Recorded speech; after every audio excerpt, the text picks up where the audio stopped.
This is the Wheel of Time Spoilers podcast. Okay.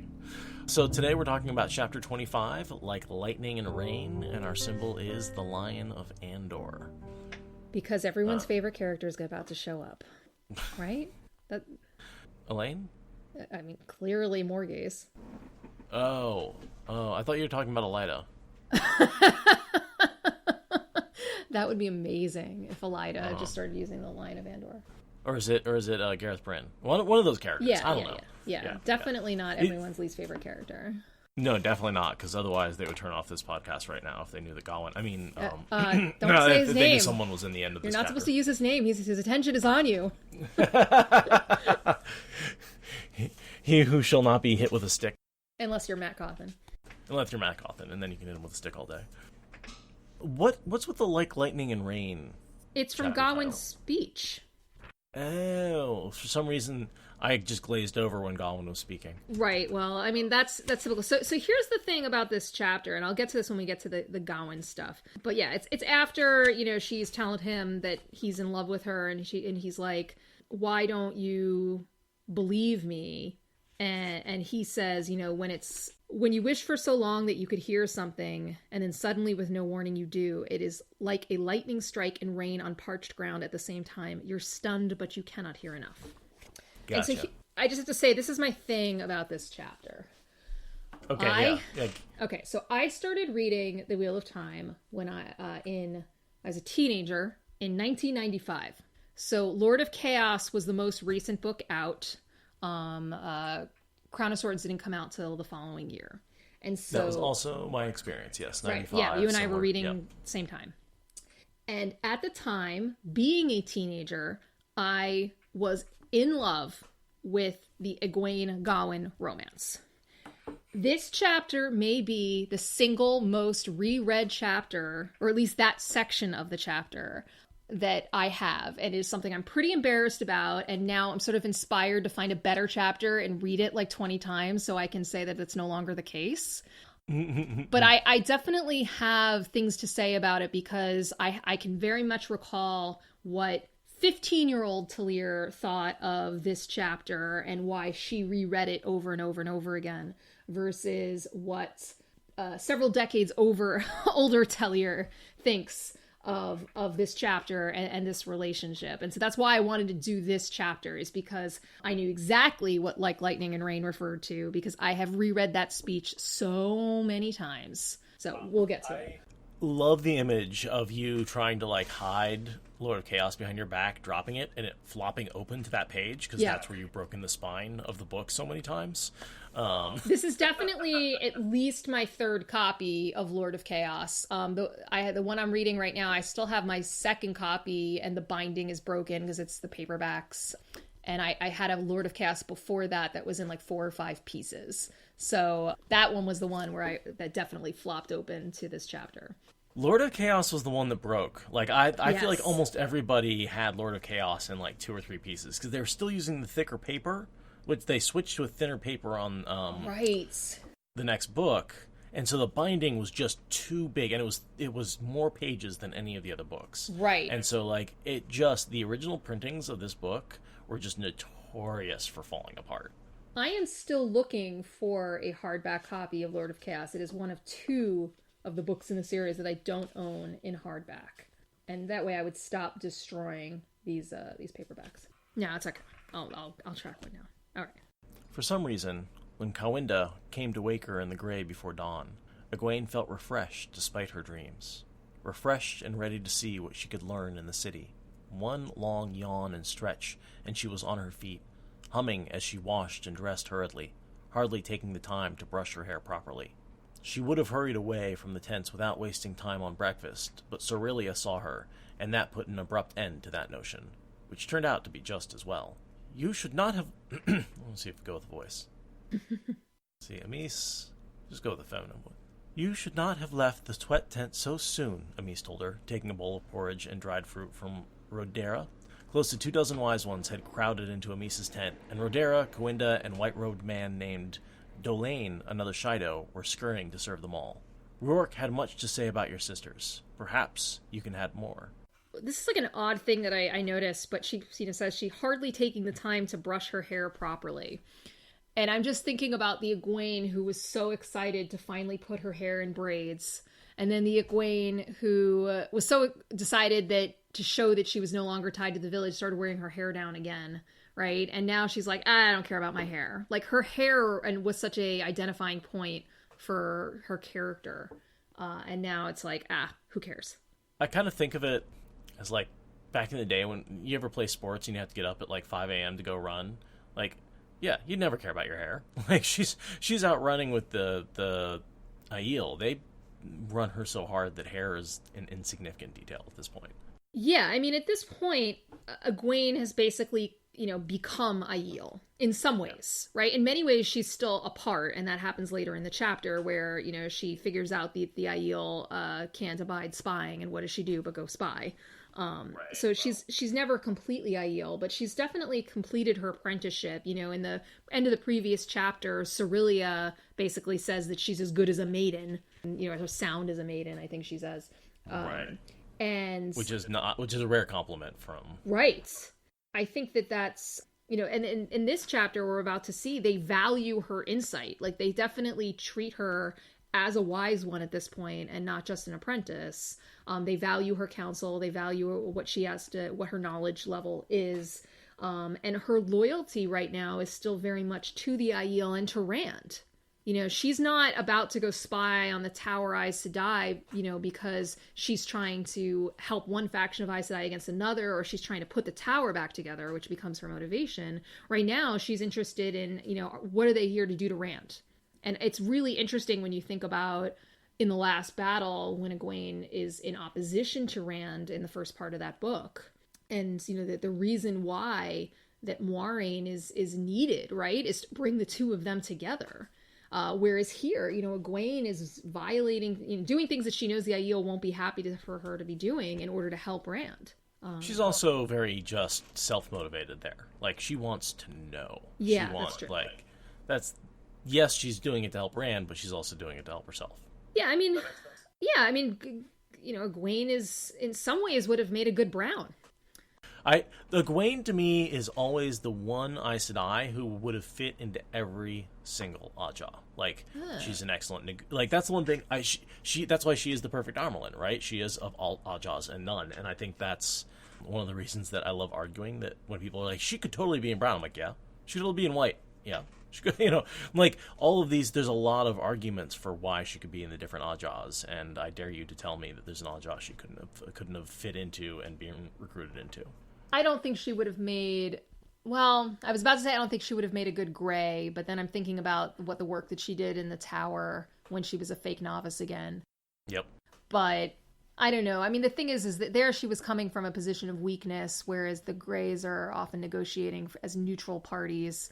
I don't know how well she would do at that. I don't know that Egwene is capable of being neutral. So I might argue that she would not necessarily be a great Grey. She's not much of a healer. I don't know, Seth. I don't know we want to have this fight right now. But she heals the tower. Makes her yellow. She heals the tower, but if you think about it, she heals the tower because after the Shan Chan attack and Elida getting, taken, they can't think of anyone else to offer it to, but she was prepared to go fight the tower and take it by force. I don't know that she was setting out with a healing mentality, sort of accidentally backed into it. Oh, see, I was talking about excising the cancer that is the Black Ajah. I mean, there she's literally killing people. I don't know if you want to call that healing. Again, Abigail is saying that maybe it's more Grey Ajah energy, or even Red Ajah energy than yellow. But look, I love Egwene. I don't hate Egwene at all. Like, I think Egwene is. I understand why people find her irritating. I understand that people see her as somewhat of a Mary Sue. I loved Egwene when I was a teenager, before I got my first glossary, and I thought her name was Egwene, which is a really dumb name, and I still loved her. Never as much as Nynaeve, who is my favorite character, but I did love Egwene then, and I still love Egwene. I think that I like that she's flawed. I like that she can be arrogant. Why not? Why not be arrogant? She's entitled to some arrogance. She's pretty kick-ass. Oh, yeah.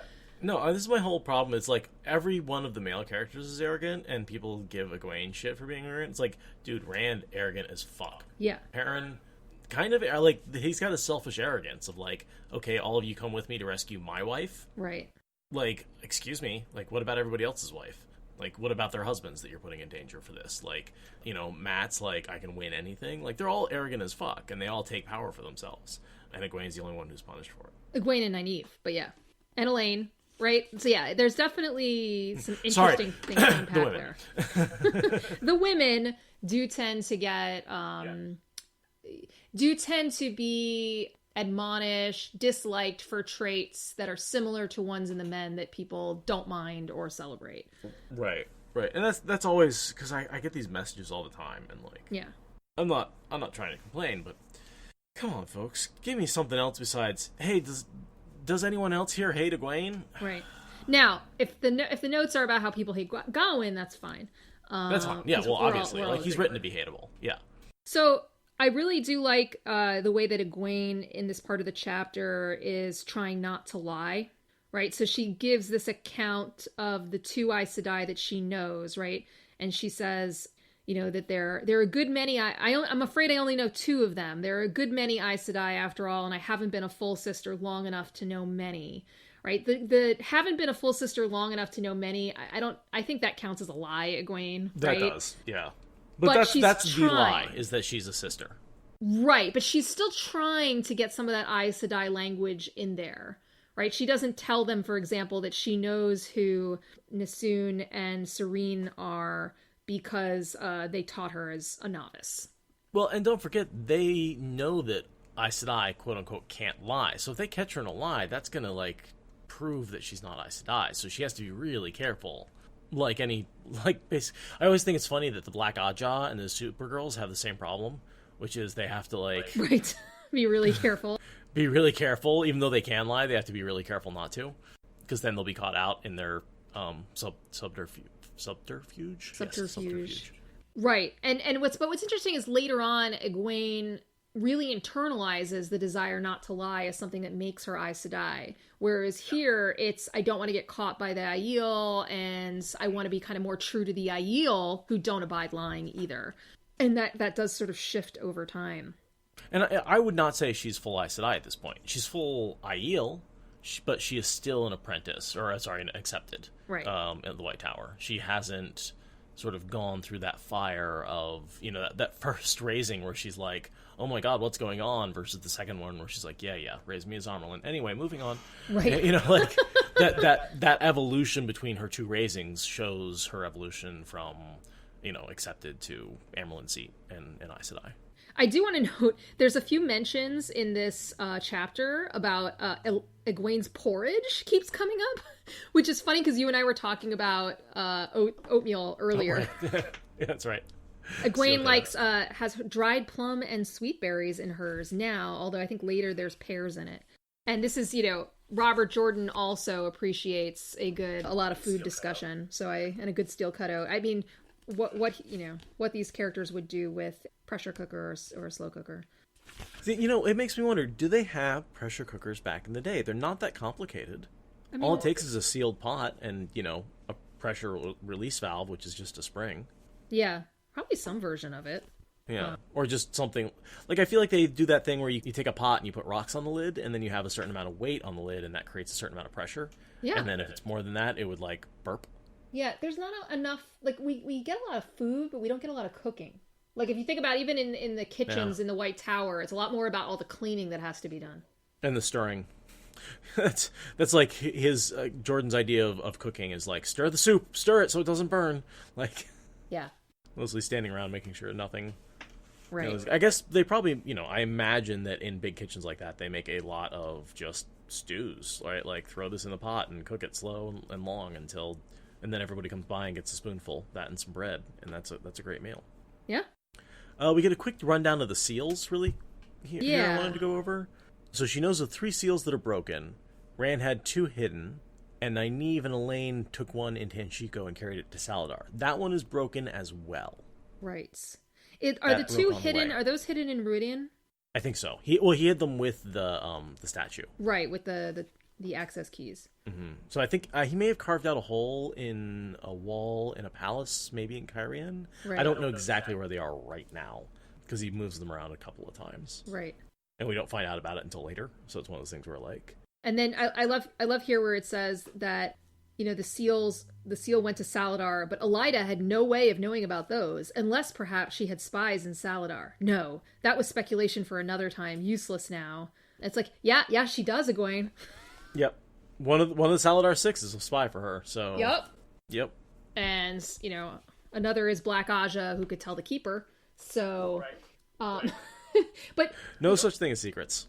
But what's interesting is there isn't a mention of the Black Ajah here, right? She's focused on Elida not knowing about these and, you know, the tower. But, you know, Egwene, who was one of the Black Ajah hunters and who, you know, as we know later in the books, right, becomes the destroyer of the Black Ajah, she's not thinking Black Ajah here. She's just thinking about Elida and the tower. I think it's really easy to just get in the habit of not thinking about the Black Ajah. And also, I don't feel like the Black Ajah shares a lot of information. Like, they don't even know who the other people are, necessarily. There's a lot of disinformation among the Black Ajah. In a lot of ways, I think that, like, that's one of their greatest weaknesses, is they don't communicate with each other. So there's a Nynaeve quote, and I can't tell you which book it's from, but Nynaeve says, "Have you forgotten the Black Ajah?" And I know this because I did the voice for Nynaeve for John L. Jen's fan tribute video or trailer that you contributed a bunch of voices to as well. And that was one of the quotes that I did that's in the trailer. And so I remember that quote really well. And so I keep seeing that when I'm rereading things. I'm like, Gawyn, have you forgotten the Black Ajah? Elaine, I think you're forgetting the Black Ajah. She does tend to do that. You know, on the next page, she's talking about, Amy says that, you know, that the women from the White Tower, the Aes Sedai, are not at the palace, right? Because Egwene says that she would go find, they tell her what rooms they're in, she'll try to find out more information about who's there. And they said that, you know, they declined Berelain's offer of shade for even one night, and they're staying with a woman named Erilyn, who's a Cairhienan noble. And Egwene notes that this is one of Corin, the leader of the Tower Embassy's spies. And in the companion, it notes that Eilyn is part of the Grey Ajah's eyes and ears. And this is an interesting piece from the companion, that in the Great Hunt, her mansion and her party is where Tom performed. Like when back in the Great Hunt, when Tom is performing and we come across him in Cairhien, he's that's her party is where he performs. And this is also where Rand and Min will be held once they are taken. And later on, Cadsuane takes it over, and this is where Darlin and Caroline are kept as her guests. Oh, interesting. So a set we'll come back to frequently in the show. Yes. Yeah, right, in the show, right? You might see Erilyn's mansion show up many times. Well, and she has been exiled, so she's not in there anymore. Right, well, she leaves. Gawyn sees her leaving, and during her eavesdropping finds that she goes to stay with her husband. So, yeah, so Lady Erilyn does not get to stay at Lady Erilyn's mansion. Which, to be honest, if my mansion had a bunch of red sisters and Tower Aes Sedai in it, I'd be like, peace, all yours. I'll see you later. Going on vacation. It's sort of like, you know, in like Henry VIII and other, you know, kings of England, they would go on procession and they would just show up at a noble's house, and you'd get like very little notice, and you'd have to put up them and their entourage, which could be, you know, all their guards and everything, and, you know, feed them. And this was actually a deliberate strategy by some royals, so they didn't have to pay for themselves, because the honor of their presence was enough, and then they'd make all of their noble subjects pay for their upkeep. And so, like, the worst thing that could happen was to a noble was the king showing up, because then you were going to be out a ton of money. And you have no idea how long they'd stay. I feel like that happened at the beginning of a nice Song of Ice and Fire. Is that the king showing up at the Stark's place? Is that exact situation? Exactly. And they're all panicking because he's, like, put this major burden on them. Right. And they weren't expecting it. Yep. So, yeah, so I think Lady Erilyn's smart. Get out of there. And then there's that interesting discussion about how spying violates Jaito. Yeah, and that's something that's always been a little, what shall we say, in the same way that Aiel don't use weapons, just spears. Yeah. The wise ones don't spy, they just observe you Right. all the time. Right. Without you knowing about them being there. It's sort of one of those very interesting fine lines for the Aiel, right? Like, and that they don't understand why you don't understand. Right. You know, But I don't understand. Yeah, I'm still like, wait, how is it that you can like watch their dreams and that's okay, but and maybe it has something to do with watching instead of listening? I but think you can hear too. I don't know. I think it's maybe real life versus like your fantasies. It's well, and the wise ones see the dreams as their domain, so you're in their domain. They're not spying; you're just in their domain. Right. You've come into our world, so if we see you, that's on you. Exactly. Yeah, but this is also why this kind of makes it clear to Egwene that when she decides that she wants to leave the Aiel camps to go spy, right? First of all, she was only just cleared in the last chapter to be healthy enough to leave the tents. So she wants to kind of get out of there, but also, you know, she wants to go spy on the Tower Embassy, right? She's going to use Moiraine's eavesdropping trick in a little bit in order to try to figure out what's going on and what they're planning. And she doesn't want the Aiel to think poorly of her, so she doesn't want them to know. So this kind of reaffirms in her mind that would be seen as spying, and she doesn't want them to know. Right, and she does that a lot with them, which is do what you must and pay the price later. Yeah. They mention Niand Morwyn, who was the Aes Sedai advisor to Galdrian, the last king of Carrion. Mm-hmm. And so here they say that she was disappeared, but she actually does show up with Cadsuane. So this is like I think it was an early mention of her, but she does reappear later, and she was also a Grey. She got swept up by Cadsuane at some point. Yeah, and basically that's what happens, right? Anyone useful, Cadsuane's gonna be like, you with me now. Yeah, if anyone's got some Tavyreness about them, it's her. She just sweeps people up behind her. But I think that's more the force of her personality than any sort of pattern twisting. Couple of things. She says we must. She gives the wise ones some advice about the Aes Sedai and how to handle them. And I think the important line is here, we must make sure there are only 6. And she sort of explains that Rand can handle 6, and that's why he's put that limit. Right, and because the tower, she thinks that the tower has 6. If it's 6 and 6, that's 12, right? So... Oh, no, I think she's just saying that Rand can handle... Rand can handle 2 women at once, she finished. He might even be able to handle 6, but if they are more than that, if they are more than they put themselves forward to be, then it is proof they have lied at the least, even if just by leaving something out. Okay. But I thought, yeah, I see that, and I think that's probably right. I was just wondering if she was also thinking that if there's 6 women from the tower, we can't send more than 6 because then that would be 13, and 13 is a number that would make any man go running. So I don't think she's worried about Rand being afraid of the Aiel at all. Yeah, no, that's probably right. I do want to note that there's this little bit of discussion about how among the Aiel, a man who learned he could channel thought he was chosen lowercase c, and went north into the Blight to hunt the Dark One. None ever returned. Well, we know what happened to them. They were chosen for something else. Right. When they become evil channeling Aiel. The Dreadlords of... Right, but I love that that's just kind of tossed in there, that you could flag that.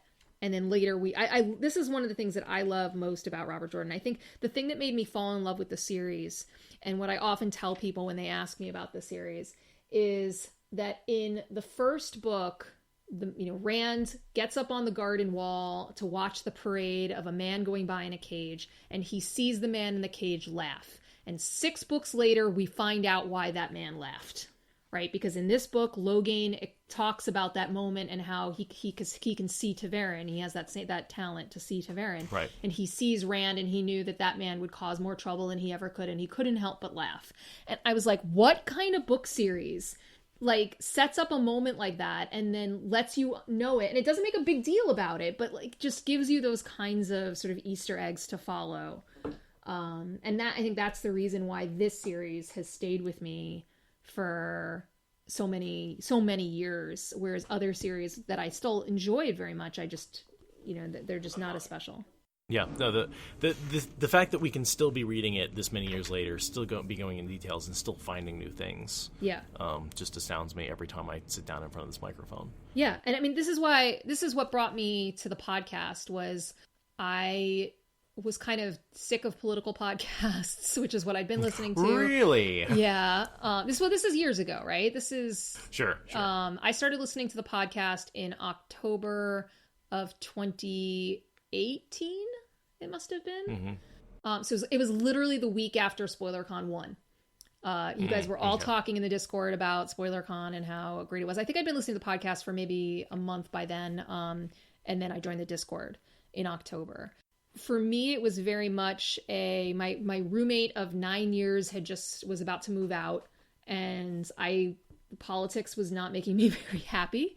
And I needed something that was comfort food. And so I'm like, well, the thing that is most comforting, one of the things that's most comforting to me, besides the Great British Bake Off, is the Wheel of Time.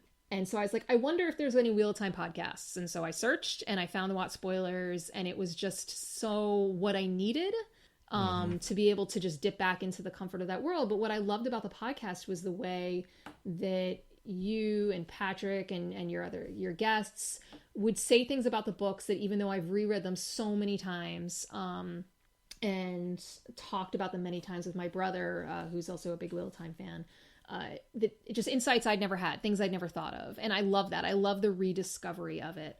That every time I read it, I see new things. And it's like the gift that keeps on giving, even though we lost RJ way too soon. Right. And I'm so grateful for it. I completely agree with you on that. And that's one of the reasons that I keep coming back to it and why I keep wanting to talk about it, is just that it is this gift that keeps on giving. And, I sort of had a similar thing in 2016 when after the election then, I was so sick of politics, I wanted to listen to a Wheel of Time podcast, and I searched for one, and there wasn't one I was happy with. And that's partially what led to me starting my own.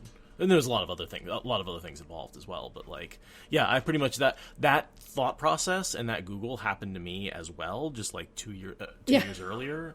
And then that's you put in the work. And I wasn't happy. There was nothing there, and that's kind of what led to the podcast. Right, which is great, and I appreciate it because it lets me consume everything without having to produce it. Even though you and I talk all the time, and I chair the SpoilerCon committee, this is my first time actually on the podcast.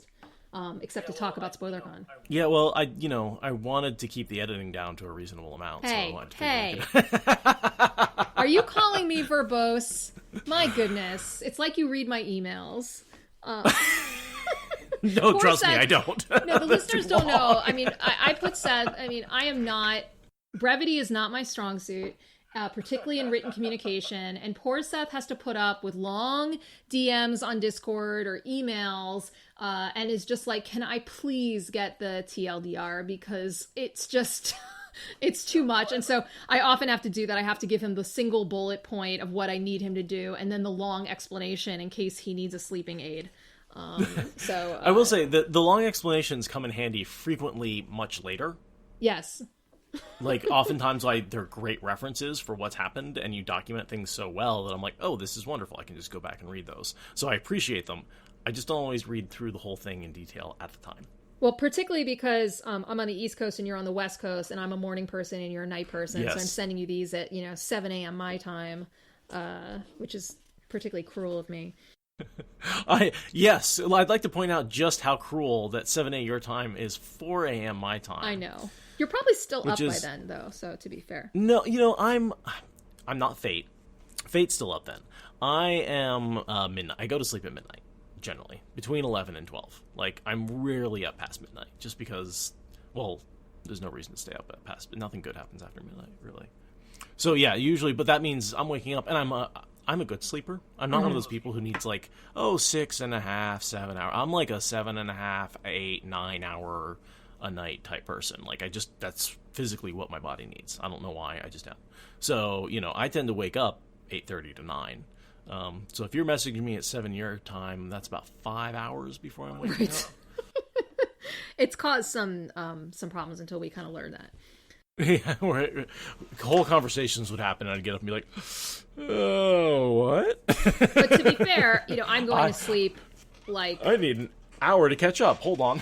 Yeah, it's 10:30 on the East Coast right now, and this is when I would be getting ready to go to sleep. So it works both ways, in that there's lots of conversations that happen long after I go to sleep. Sure, yeah, no, that's fair. That's fair. Yeah, I want to get back into the chapter for a second, because there's a point here where you're talking about the we must make sure there are only 6, which also becomes really important later in this book when Rand sees that they bring 9. This is for this is the Saladar group brings 9, right? And he said, I said 6. So 6 becomes like the key number. But Egwene says, if they are more than they've put themselves forward to be. Egwene, run with that thought. There's 39 of them. Yep. And she just kind of throws it out there as like, oh, that would be proof of them lying. Yeah, it would also be really bad, Egwene. Yeah, it would be. Yeah. No, that's. I wanted to highlight that because I was just like, And why didn't anyone like send a channeler near them to find? Like, how did they get un-ageless face channelers in Rand's chamber without the Wise Ones checking? Right.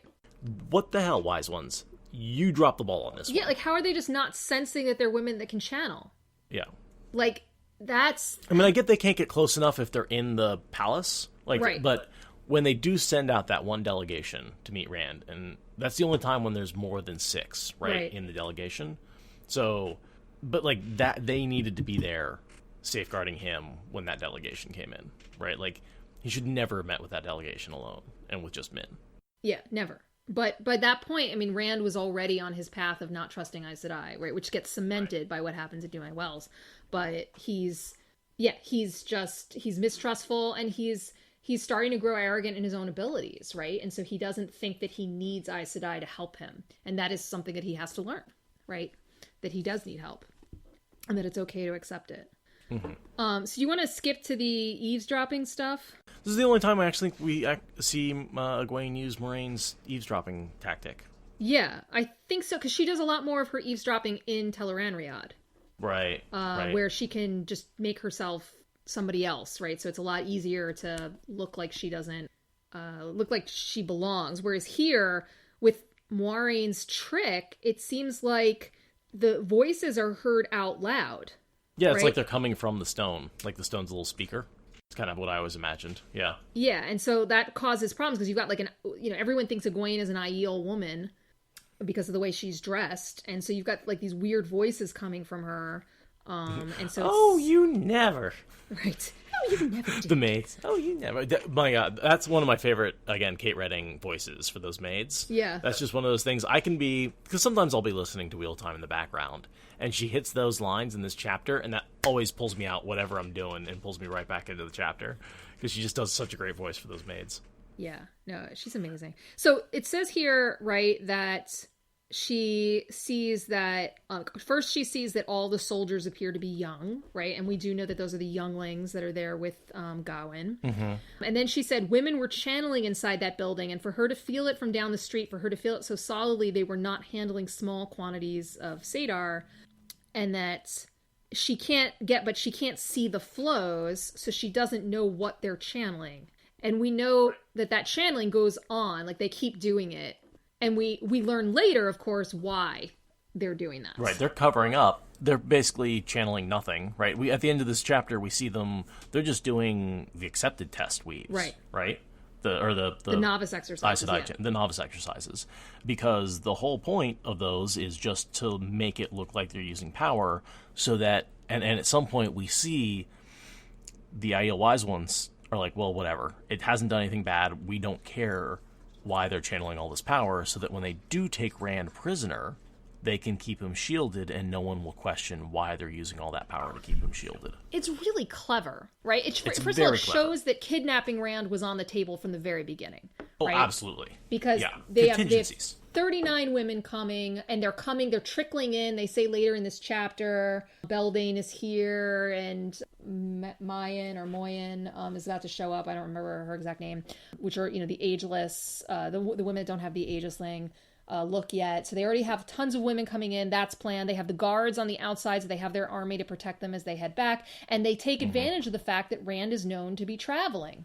Or at least that he's disappearing. They don't know for sure that it's traveling yet, but that he's disappearing. And so they're able to use that against him later. And they're setting it up here by doing this constant channeling and taking turns doing it, so that later when he's taken, nothing is, the fact that they're going to have 6 women holding a shield on him is not going to be seen as anything unusual. You took the words out of my mouth. Yeah. It's like all the pieces of their plan are in this chapter. Right. No, they know exactly what they're going to do, and they are planning it out. And it's you're coming with us, and you can say yes, or you're coming with us, and in a chest. I do want to point out what I thought was an interesting piece here, where Gawyn overhears a woman saying, "Really believe this is necessary?" And then it says, even in a whisper, the woman's voice sounded rich and full of herself. And then a woman replies and says, "We must be prepared for any eventuality, Corin." Another woman replied in a voice like an iron rod, "I heard an arresting rumor." So questions to you. Who is the woman responding to Corin, and what's the rumor? Oh, that's Galena. Do we know for sure it's Galena? No, I'm sure it's Galena. You can. It could be Katarine, right? What? It could be, but I mean, I think it's Galena too. I do. Yeah. I mean, like the iron rod voice, the fact that like Galena takes over, right? And this is her basically saying, if you fail in your negotiations, I get authority, and so this is necessary, and I have the authority to say this is necessary. This is my contingency plan if you fail. The rumor, I have no idea. I think that's just. I have 2 thoughts. I think I know what the rumor is. Okay, well, give me your 2 thoughts, and I'll see if I can pick one. So first, I think on the Corin thing. So Corin is the leader of this embassy, but we know that Elida wanted Galena to be in charge, but was convinced that putting a Grey in charge would, send a better message. But I think what's interesting about this is I looked up their power levels, and Corin is one of the 2 weakest of the group that's here. Mm-hmm. So her power level is 18.6, right? Because of the way the power levels work. And you want lower is stronger. Serene is also 18.6. Then Arian is 17.5. More powerful. Nisoon and Katarine are both 15.3. And Galena is a 14.2. So Galena is also the strongest, which means that Corin is sort of in a weird position that she's the head of the embassy, but she's one of the weaker of the 6 that are known. And so it makes sense that Galena is saying this is necessary, and Corin doesn't get to override that even though she's in charge, technically. We see that a little bit with Varen as well. Right. Where she's the strongest and not technically... The difference is she's not technically part of the embassy. Right. And that's where she's able to take over from the external. In this case, there's specific orders saying that Corin is in charge unless it comes to kidnapping Rand, in which case Galena immediately assumes command. But that sort of unless allows Galena to have sort of some authority in the background in making these contingency plans. Later in the chapter, and I think this is what I think the rumor is, because Corin says... What troubles her, Serene, is a rumor that Galena heard, a rumor that a green sister was in Talyre with young Rand al'Thor and is now here in Carrion. So I think the rumor... So when I read this at first, I was like, oh, what is the rumor? Like, there's a lot of possible rumors. But it gets answered later in the chapter, which is that if this is Galena, then it is clear that the rumor is the green sister, and Galena thinks that is Moiraine. Because she doesn't know about Egwene. Right. Do they ever find out that Egwene is masquerading as a green sister? Like the Aiel know. I don't think so, because she disappears. Like they know she's behind. They go in and she's behind the barrier, and they come out and she's like, "Ha, I was right. There was a channeler behind the invisibility barrier. We sensed her." Right. And then they kidnap Rand, and Egwene's gone into her to go be Amyrlin Seed. So as far as I know, they never figure out who that is. Right, and when she gets made a novice in the tower later on. I would imagine that holding yourself up as an Amyrlin for a rebel camp is considered a worse offense than pretending to be a member of the Green Ajah, right? So even if they did know, it's not like they're going to punish her harder. Right. It's not like they have more hours to punish her harder. Right. Okay. This is where they need a vacuole where they can like change the rate of time and like punish her for like a week every time she does something bad. Egwene decides, we see that Nisoon Sedai comes out with her warder and is looking for something. And Egwene is concerned that she has been spotted channeling, and we find out later in the chapter that yes, they did find out that somebody channeled. Someone was channeling, yeah, but they didn't track her down. No, but Nassoon is clearly there to track her down, and so Egwene gathers her skirts to run and strikes a stone wall, and it is everyone's favorite stone wall. I was gonna say she runs like a chicken with her head cut off, and runs right into Gawyn. Now, so this is I sense that little sigh. So this is, I want to hear both what you thought about this section and what you currently think about this section. When I was a teenager, this is the section that I reread over and over and over again, because before I even knew the term shipping, I shipped Gawyn and Egwene. From the beginning, I was never a Galad fan. I mean, we're not really supposed to root for Galad, but I mean, when we meet Gawyn in Eye of the World, he's fantastic, right? Like, he's affable young prince. Like, you want him and Rand to be friends. And of course, that is not the fate of Gawyn and Rand, which I always found really sad, right? Like, when does Gawyn, I mean, Gawyn is obviously there when Rand is being punished. I mean, he encounters Rand in the palace gardens and they get on, and the next time he encounters him is when Rand has just escaped from the box and Gawyn is trying to help Min get to safety, right? And it's all he can do to keep himself from killing Rand. And so Gawyn has gone through quite a journey since that point. But when I was a teenager, I reread this section many times because I loved the romance of Egwene and Gawyn, right? I mean, how many films on Netflix right now are about women falling in love and marrying princes, right? Regular women. And so it's very much this fairy tale of this village girl who leaves her village and meets a prince. Two princes fall in love with her, right? And she goes on to want to marry one of them and make him her warder. And, Gawyn has this very romantic speech about the lightning and rain, and Egwene confesses her love, and then they're, enjoying some nice kissing, and it's just like, you don't get a ton of that in Jordan. No, there's not a lot of overt romance. It's a lot of intellectual romance. I mean, it's interesting having listened to Kate and Michael read the Tom Waring section. I did not classify that as a romance before. It's like a romantic section. And now I kind of would. But the scenes in book 1 and 2 between Nynaeve and Lan, certainly the scene in book 4, the very memorable Lan on the bearskin rug in front of the fireplace reading of that chapter from The Shadow Rising way back when. You get the Mashiara chapter in the next book when Lan and Nynaeve get married. You get some Rand stuff with, obviously, but like, it's just, there's not that much of it. And so this chapter, I just remember I would reread it and I was very much a fan. And I think part of it is because I was only a little younger than Egwene, right? So this read to me as romantic. This read to me as what a relationship should be at the time, right? They find each other attractive. They've kind of fallen in love at first sight, and this is a great relationship. Or the one I glammed onto was the Perrin Aiel one. Yeah. That's really healthy for me. Definitely been healthy for my relationships going forward in my life. Perrin Aiel never struck me, because that was so combative. Yeah, but there was something about relationships growing up. I was told that like men and women were supposed to fight. Right. Like, that's what I was, in the same way that I was a teenager and had no idea, like, what relationships actually were, The men are from Venus and women are from Mars thing. Or the way around.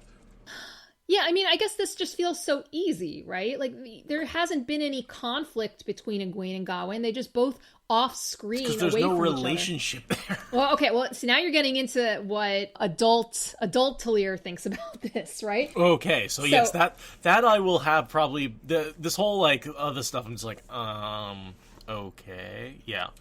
Again, like, the way I think of it is, like, at the time, I was only a couple years younger than Egwene. This made sense to me as a relationship, right? Because for teenagers, right, this is very similar to fairy tale kind of relationships that we see in films, right? That this is how it happens. Like, why are these two characters in love? Because the story wants them to be in love, so they're in love.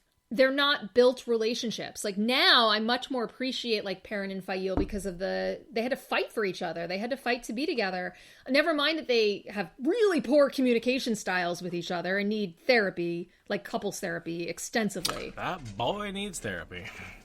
But at least they built a relationship to some, Right. Whereas Egwene and Gawyn, so here's the thing.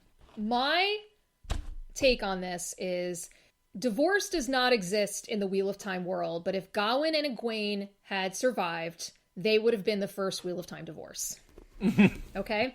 And it could happen. There's like a way, there's a way to make it happen. But I see it as the like high school valedictorian marrying the jock. Yeah. I mean, why is Egwene in love with Gawyn? Because he's pretty. Well, yeah. So even when they meet, right? She says, the stone wall was Gawyn staring down at her, looking as stunned as she. His eyes were the most brilliant blue, and those red gold curls. She wanted to wrap those around her fingers again. She felt her face going scarlet. You never did that, she thought firmly. It was only a dream. Her first thought is how handsome she is, right? And that's fun. I appreciate that she appreciates his physical traits. But the thing is like, that's all she focuses on.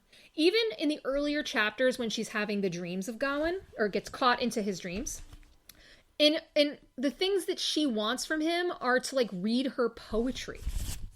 Right. Right? She wants to look into his eyes and walk with him during, like, sunrises and sunsets. That is not a relationship, Egwene.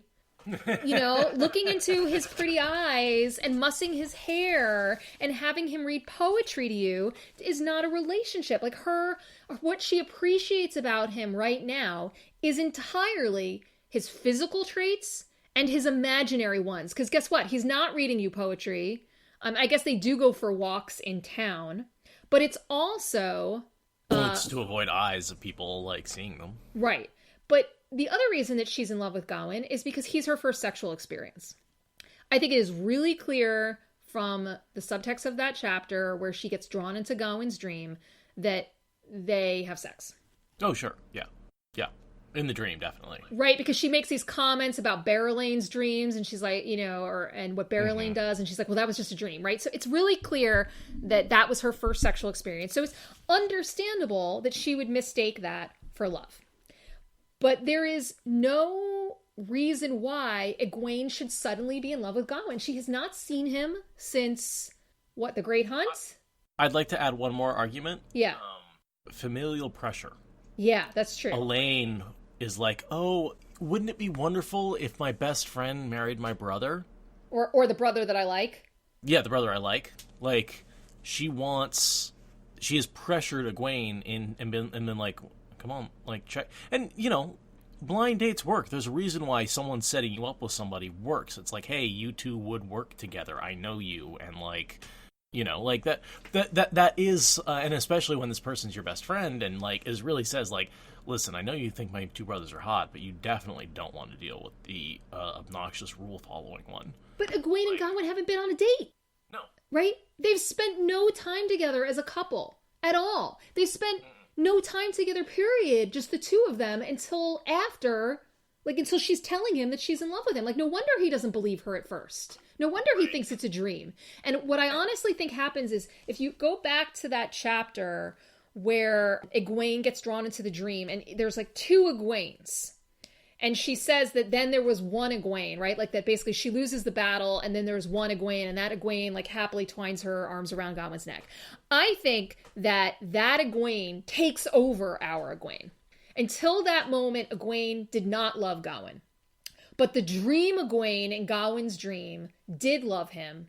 You think it was a danger of Talyre and Riyadh that she wasn't... Yeah. So I think that the dream version of Egwene took over. The only difference between the dream version of Egwene and our Egwene, right, is that, Gawyn saw her as being more beautiful, but is just that version of Egwene was in love with Gawyn. And so I think that because there is that danger of dreams, right, of losing yourself, that I think that's actually what happened. I think that version of Egwene took over our Egwene, and our Egwene, liked Gawyn, was attracted to Gawyn, but was not freaking in love with Gawyn. So I think that that's what happens. that we've lost. We definitely talked about that a little bit during the chapter. Yeah. I think the conclusion I came to is that she would not have been sucked into the dream if she hadn't been attracted to him. If they hadn't had intense. The word the Aiel wise ones use is intense feelings. They don't say love. Right. Yes, but I want to find that particular. They say either hate or love. Right. But who's to say lust isn't also as intense? I guess they say. But there is this sort of like. There's also the whole idea that I thought that you had to love each other, but they really do say if that person loves or hates you. Yes, so that's what I was looking for. Yeah. So I do. It's one of those things where I don't want to believe that this love is artificial, but at the same time, I want to say that that's just denialism. That sometimes people just pick the wrong person. They just pick someone who's bad for them, and like we want to make it some sort of compulsion that she didn't have that choice. But it's like, no, Egwene just kind of made a bad choice here. Like she just picked a bad dude. I think that's possible. I think that there's kind of two versions of this, right? One version is that this is not our Egwene. This is an Egwene that Gawyn created that loves him. But let's put that aside. Let's say that didn't happen. Let's say this is our Egwene, right? Then I really do think that it's because she's infatuated with him because, he's her first sexual experience. He's a prince. She wants to please Elaine, as you said. But the thing is like, this is not a good relationship. Even putting aside the fact that I still don't understand how it came to be. Like, even if we just look at this conversation, he is... The blackmail potential and the yeah. Yeah, I mean, if you think about, like, I know that later they kind of talk a bit more about, like, their hopes and dreams. And this is their, I would say that, like, these walks are the dates that are the foundation of their relationship.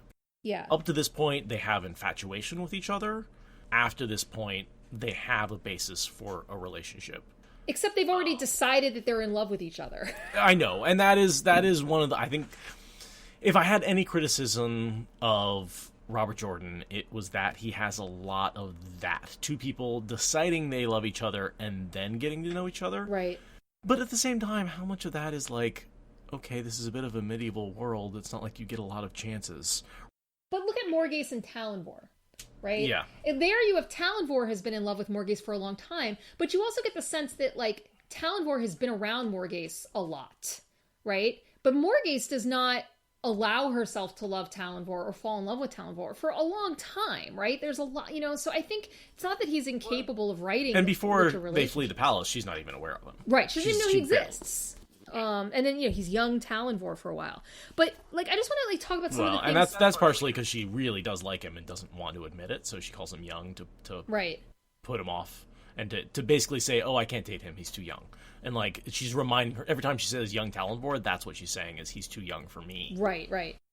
If we in those dreams, right, we know that Gawyn saw Egwene as a damsel to be rescued, right? And even here, he's like. I suppose I'm to ignore the fact that you're dressed like an Aiel, and I suppose I shouldn't comment on you running away from a palace. Like, his immediate thing is to critique her, and he's always doing that. Well, in fairness, she's never telling him the truth, and he's like, am I just supposed to ignore the fact you're not telling me the truth? I mean, I don't think she never tells him the truth. I think that she even says here, I can't tell you. She doesn't lie. Right. No, sorry. And I'm not saying she's ever lying. I'm saying she just never tells him what's going on in her life, which, again... terrible foundation for a relationship. Yeah, he's always assuming he knows what's best for her, right? And like...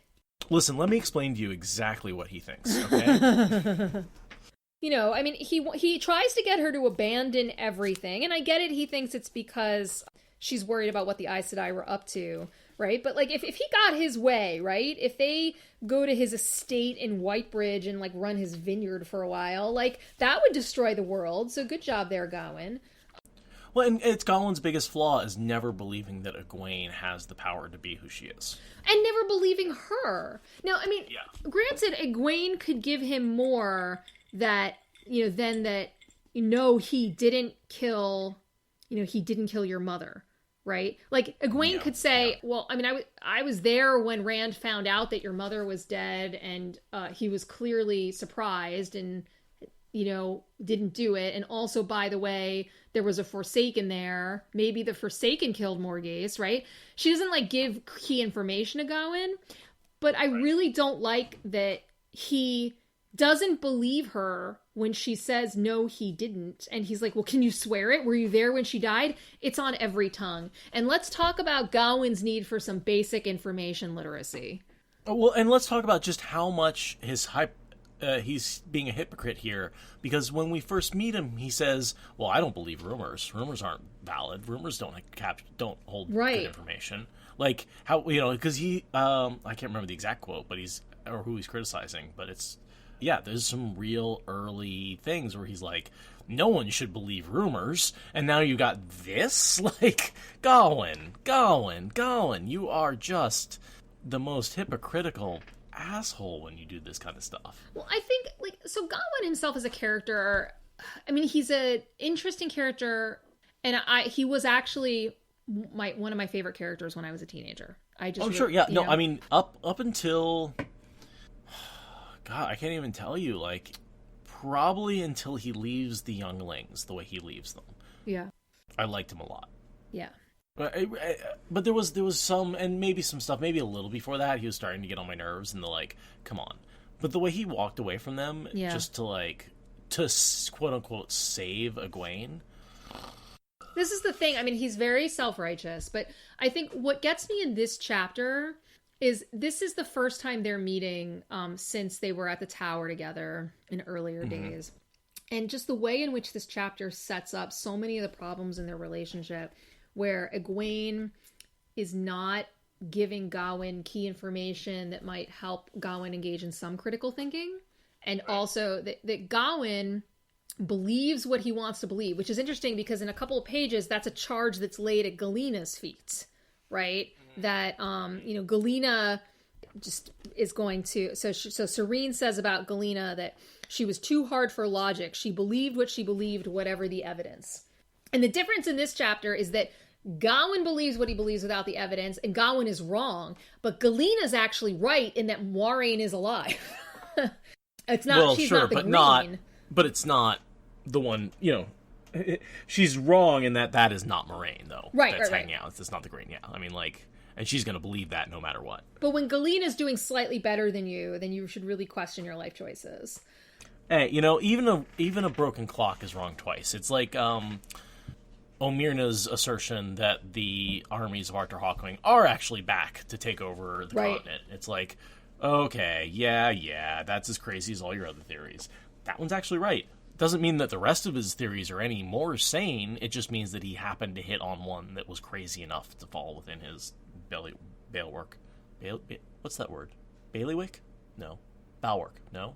Bailiwick is one word. Balwork is another. But, then he says we could be married on the way. I mean, Gawyn can't even propose right. He proposes? Well, he doesn't propose. He says we can be married on the way. Right? So when he thinks that...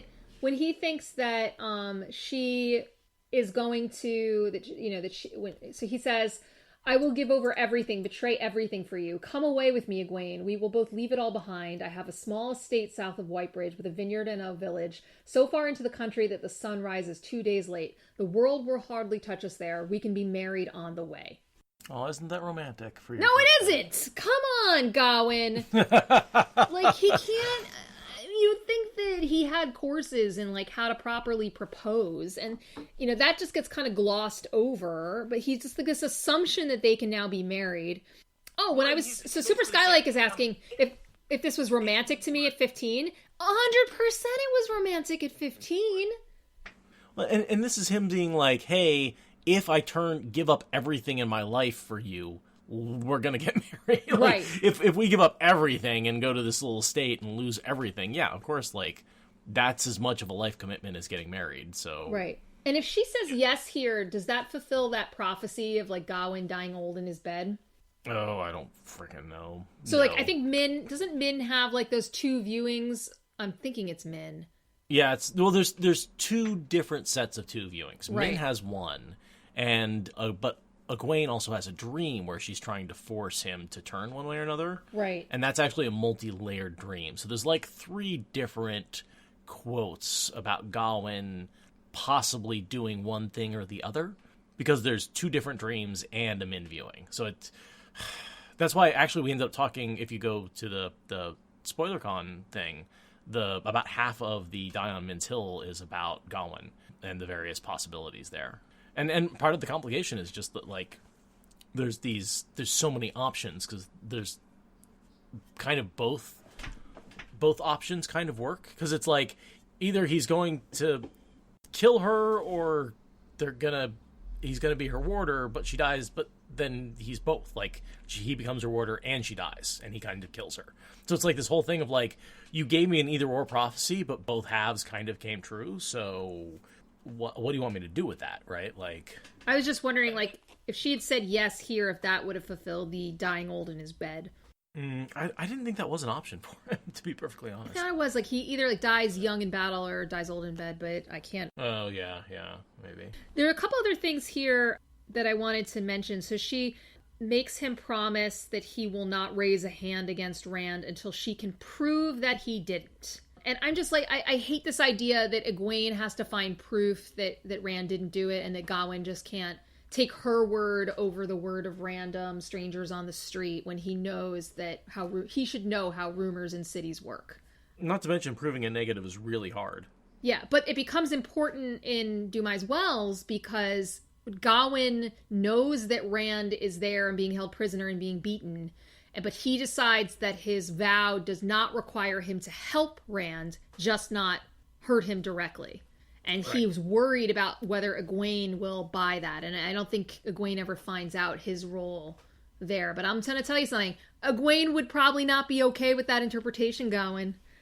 No, but at the same time, she does this thing here where she, like, as careful as I can be, she meant it to herself. Like, they make all these promises to each other and, like, put conditions on them as time goes by. Right. This is not a good partnership. Like, this is, you know, you're setting yourselves up already to, like, interpret things within the letter of the law instead of the spirit, and they're not communicating well already. I also want to note there's that point where she says, right when she's meeting him, she says, she thinks to herself, if any woman has bonded Gawyn warder, and then it says, curiously, the thought had no real heat. Yeah, I highlighted the shit out of that like 2 or 3 times, because I want your interpretation. My interpretation is that Egwene is not in love with Gawyn. Like, she wants to be in love with Gawyn. She's infatuated with Gawyn, but I don't think that she doesn't know who he is as a person. I don't, like, this is not real love. At 15, it's romantic and it's everything that I wanted.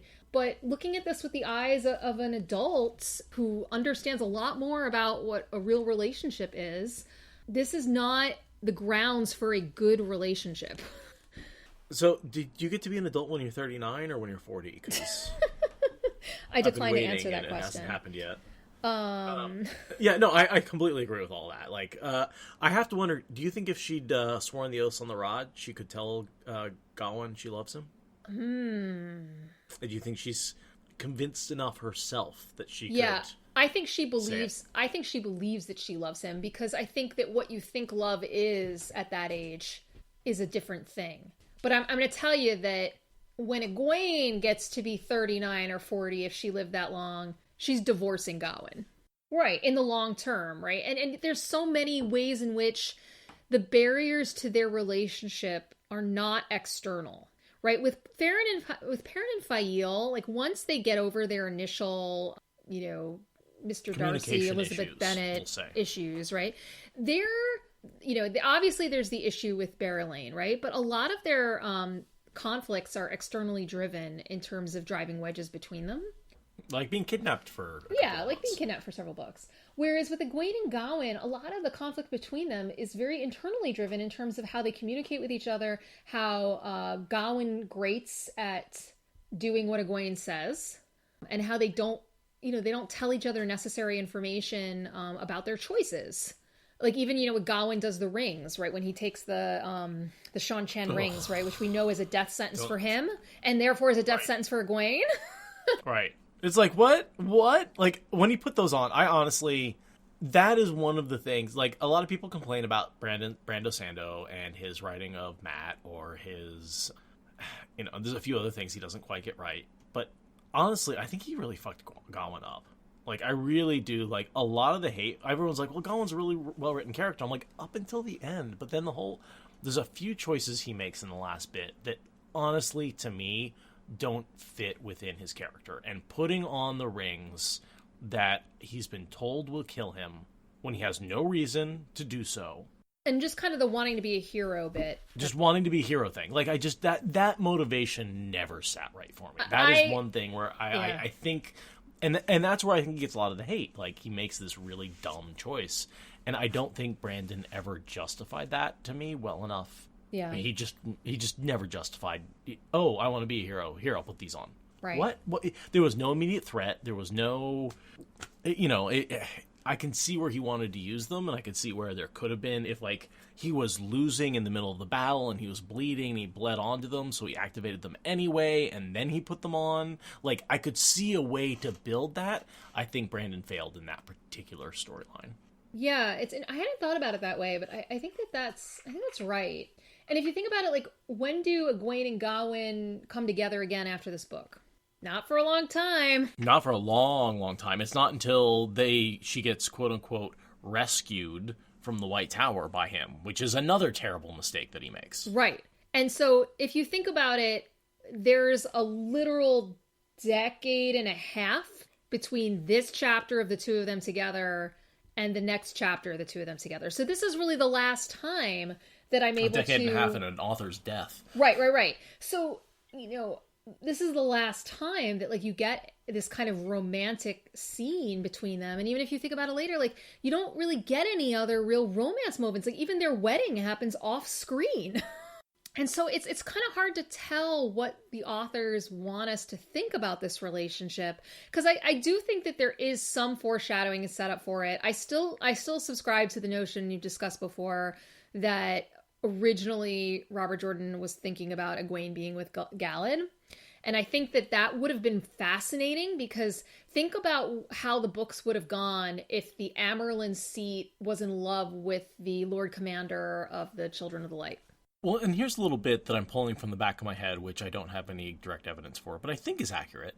At some point early on in the writing of Eye of the World, he decided to switch the names of Galad and Gawyn.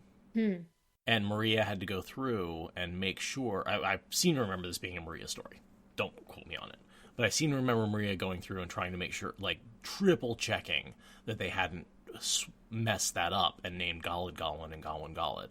And I have to wonder if that doesn't have something to do with the relationship with Egwene, and which one was going to be which. I just think it would have been more interesting for the story. Like, I mean, I'm fine with the Galad and Berylane thing, but we don't get the prophecy of Berylane falling for a man in white until, later in the books, like maybe nowish or after. So so there's no sense in the early books that Galad was supposed to end up with Berylane. And I just think it would have been really fascinating to have those two roles of the Aes Sedai and the children in love with each other. Like, I just think that's kind of more interesting than the Gawyn stuff. And then Gawyn could have been free to, I don't know, help Elaine, which he keeps saying he wants to do, and then when he gets an opportunity to do it, doesn't. There's a great quote here where he says, "I cannot be a warder. I'm to be Elaine's first prince of the sword."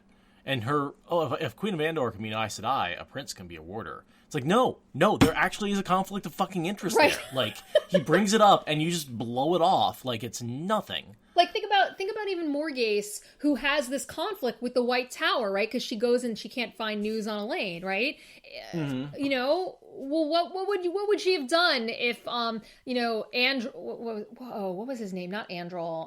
I'm trying to remember the name of Swan's warder. Ulrich, I think? Ulrich, yeah. Yeah, what if Ulrich had been Morgase's brother and first Prince of the Sword? Right? Like, what's he supposed to do in that scenario? Like, it's an obvious conflict of interest. No, you can't. Right. Just like Elaine has to figure out how she would be Aes Sedai and Queen, right? Like, there's an issue there.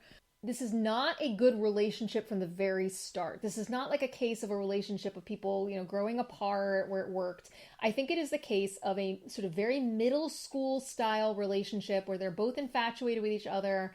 They've, for Egwene, she's had this sexual encounter with Gawyn that she can't stop thinking about. She can't stop blushing about. And that's the easy part of the relationship. Like going for nice long walks and kissing in tavern private dining rooms is the easy part of a relationship. Who doesn't like long walks on the beach and snuggling in front of the fireplace, Yeah. right? It's great. Yeah, that's the good I don't stuff. care who you're doing it with, right? Right? But that's not what a marriage is. And that's not what a real relationship is. And when their relationship is tested, it doesn't go well. And so my thing is that the books have tons of historical and mythological parallels. And so I think that if Egwene and Gawyn had lived, you could have had a very Henry VIII style Egwene kind of giving herself the power as Amyrlin's seat to have a divorce, right? So Henry VIII wanted to divorce. Do you think she's going to behead him too? Well, he, the first wife he divorced, right? I don't think Egwene's going to work her way through 6 husband warders. But Henry VIII, right? He was married to Catherine. She's green. Was married to Catherine of Aragon for a long time. She couldn't give him a son. He wanted to divorce her, and it was pretty standard for the Pope at the time to grant annulments in these kinds of cases.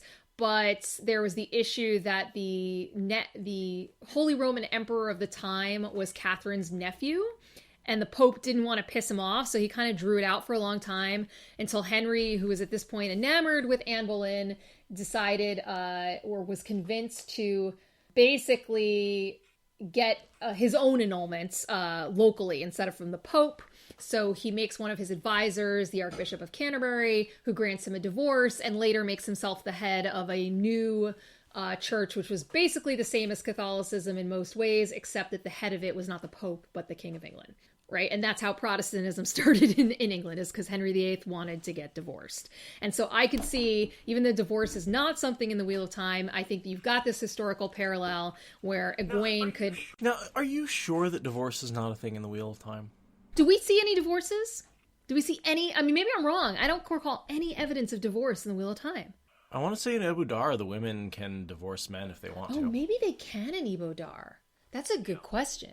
Maybe they can. Now I want to get my big white book. And see if it's I get the... And we hear about a lot of weddings. I thought we heard about a bunch of divorces, too, with Rand. Like, weddings and divorces. Maybe. So maybe I'm totally wrong. So, all right, look.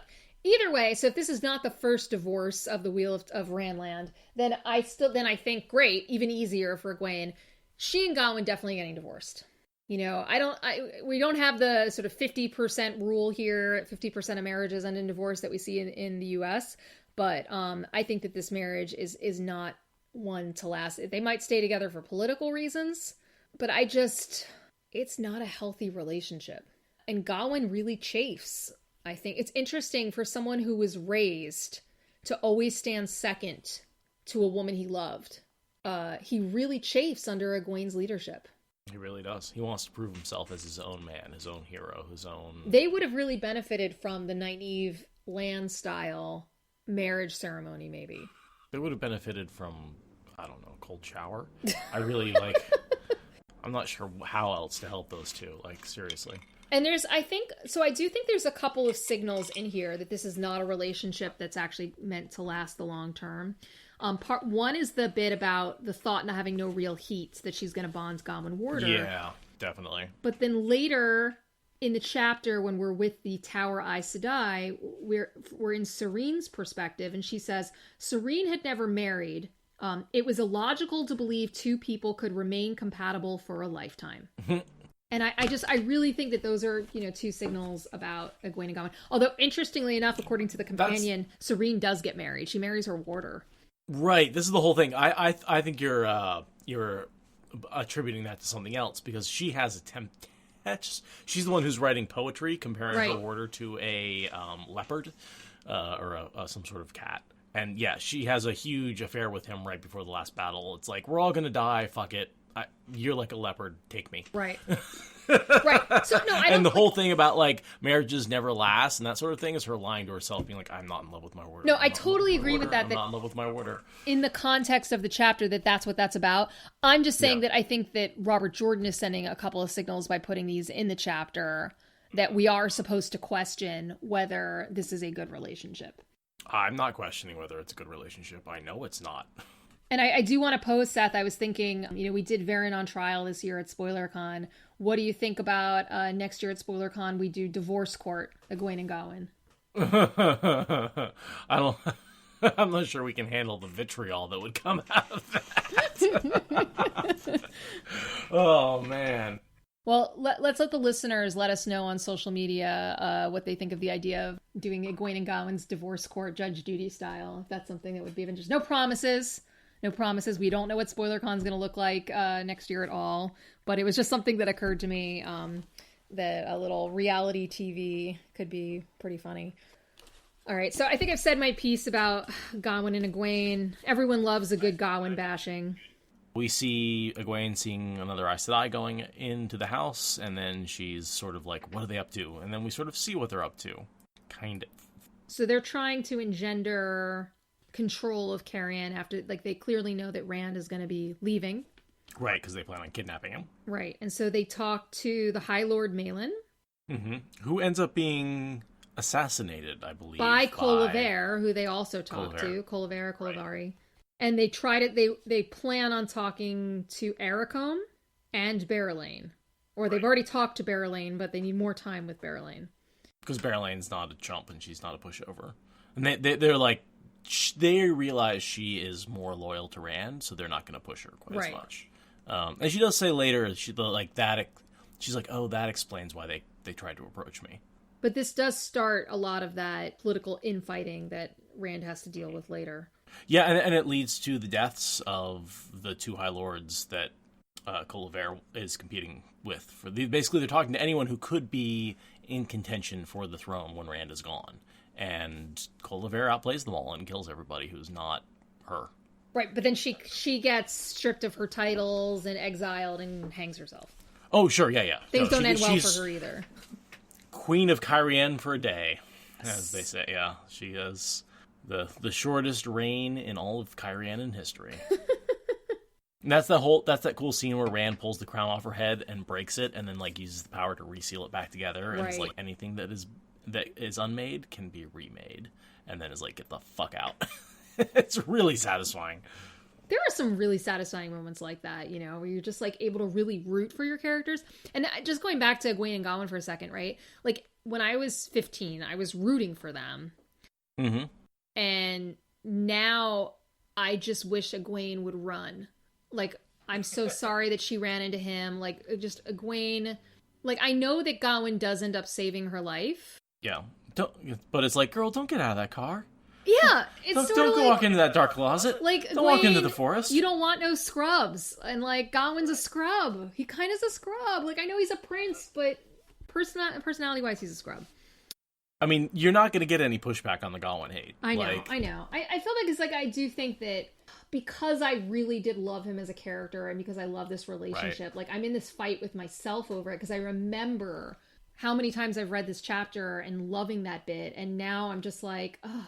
Like, I just look at it with such different eyes now that it's I'm older. very much effect and cause for me. Like, in the same way that, like, the ending of Game of Thrones has ruined Game of Thrones for me. Yeah. Gawyn's ending has ruined Gawyn for me. Like, right. He has such a shitty finish that, like, it's hard to invest any care, like that I really hope that his something good happens for him and that this works out for him. Like, how it turns out. You're like, oh, this fucker again. But I do think that one of the realizations I've had in kind of rereading this chapter and thinking about it is one of the things I so appreciate about this series is how, as I grow older, right, that I've been reading this series for multiple decades at this point, that as I grow older, I identify with new characters and I read it with different eyes. And so things that I really, really loved at the time now are things that I don't necessarily like as much, and other things that I didn't appreciate as much at the time. So my favorite example of that is what are almost so many people's favorite chapters, which are in The Shadow Rising, the chapters where Rand is in Ruidian and gets to see the history of the Aiel. The first time I read that book, I skipped those chapters because I thought they were the most boring things ever. Oh, Jesus, no. I always love those chapters. That's honestly, like, those sold me on Wheel of Time really early on. Yeah, but not for me, because I was like, who are these characters? I don't get it. Like, I just skipped them. And then later I went back, not that many years later, I read them. And now, like most people, those are some of my favorite chapters in the entire series. And I think that the Egwene-Gawyn relationship is what really illustrates to me how much I've changed over time, and that I, at 15, thought that was a great romantic relationship that was a model for what I wanted, right? I wanted a prince to just fall in love with me, and I would just fall in love with him, and it would be that easy. And the realization that you have as an adult is that it's not that relationships need to be hard, right? Like a good relationship doesn't necessarily need to be hard, but it does take work, right? Constant work and effort. And it's not just two people who haven't seen each other for years deciding that they're in love and then going for some nice walks together, and that their relationship is like super strong as a result of that, right? Like, to get a relationship be that strong, you sometimes have to go through some stuff and come out on the other end choosing that person again and again and again, for real reason. Despite their flaws, or even because of their flaws, or you don't see their flaws as flaws, right? But that person should be someone who believes you. That person should be someone who supports you. That person should be someone who doesn't put up barriers in your way.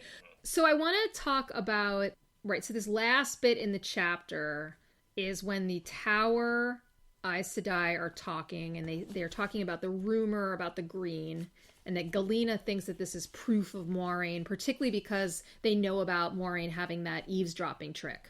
Which I think is kind of interesting, because a lot of times with these, the Wilders that have these tricks, they think they're secret. And it's like, I guess that's not actually that secret. Because there's only two tricks, listening and, well, not only two tricks, but two major tricks, listening and compulsion. So, but they know that about. The compulsion one, we see Varen reassemble. They're talking about again, needing to take your turn again with the channeling, and that they're just preparing for all eventualities. But Arian says, I don't like preparing. I still do not like preparing for failure, right? So there is at least the sense that this plan to kidnap Rand is not plan A. Well, for her. For Galena's oh, that's true. For Galena, yeah. Yeah. I mean, it's plan A for Galena if she could, but Corrin has a chance. Yes, at this point, she says, we have as much time as we need. So, yeah, so they're definitely, preparing for that failure or preparing for the kidnapping, and Galena's perfectly happy to move that along. Because, of course, the two reds here are both black. We have Galena and Katarine. And so they're serving the Black Ajah as more so than, this embassy. The red, right, yeah. And that's why she's prepping, is because I think she's going to do everything she can to make sure that... Although Galena's also the highest. Right, she's the head of the Red Ajah as well. But she is not the head of the Black Ajah. No. She's apparently, she's pretty high, but Alviarin outranks her. Which has got to be kind of really interesting in terms of the dynamics. I don't remember if Alviarin is more powerful than Galena. I haven't actually looked at power levels, yeah. Right, so Galena is on the Supreme Council, but is not the head of it. Alviarin outranks her on the black, but Galena outranks Alviarin on the red, but Alviarin is keeper.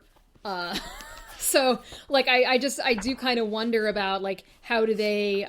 Yeah, Alviarin's white, not in the red, so... Oh, that's right, Alviarin's white. That's right. For some reason, I just assume, right? If they're Black Ajah, they must have been red. Sorry, Reds. Well, and also a red Amaryllis, or a red keeper to a red Amaryllis, right?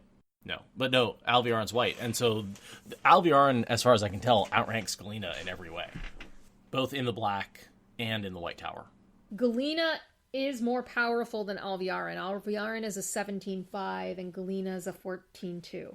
So Galena's up there on the power scale, because yeah, the a 13.1 is the top power you can get in the White Tower, right?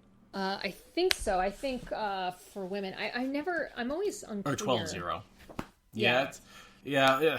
those scales get weird. Because there's the two different scales, and then there's women and men, and so I know the general rule that lower is better. So Moiraine's original strength level was a 13-1, and then later was a 66-54. Oof.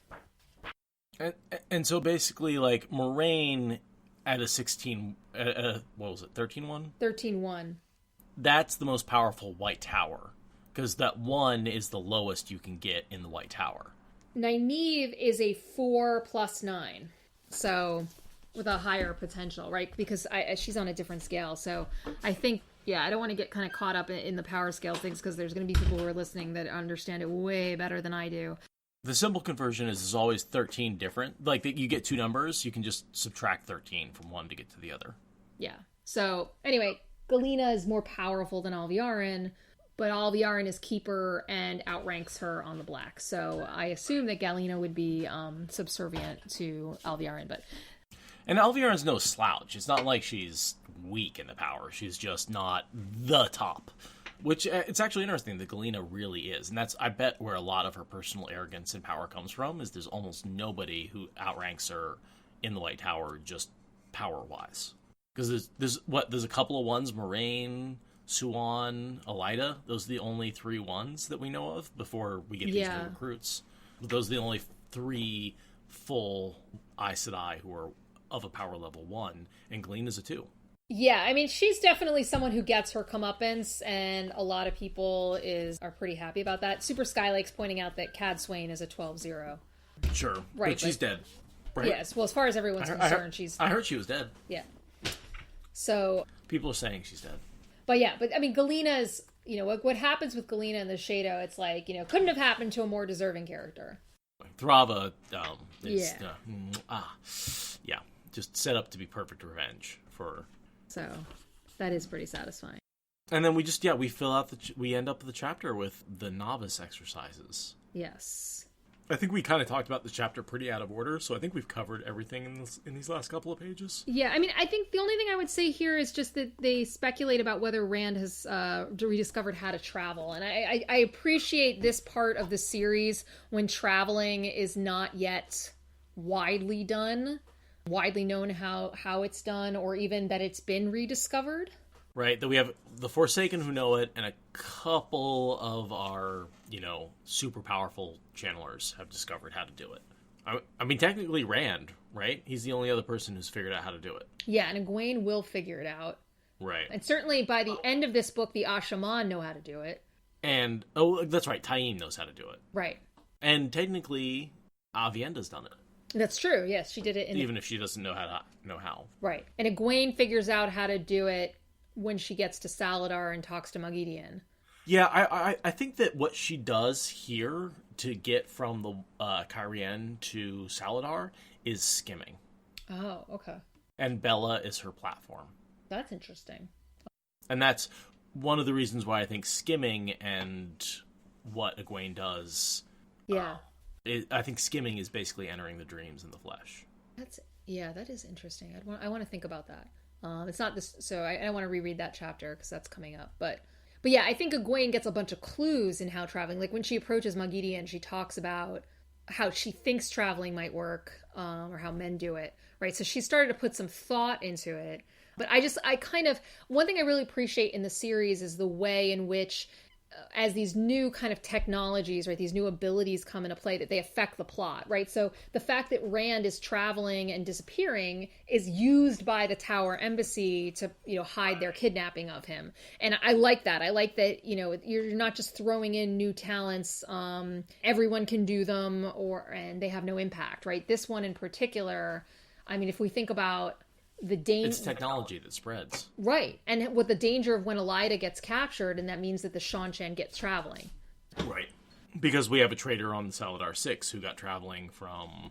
and the way that knowledge spreads like a virus. And he models that in a way that, like, any other book, they're like, oh, and now everyone knows traveling. Right. And that's just like, that's it. Like, It gets out there, and most authors are like, and now people know it. It would be interesting to do like a visual map of how traveling spreads. Mm-hmm.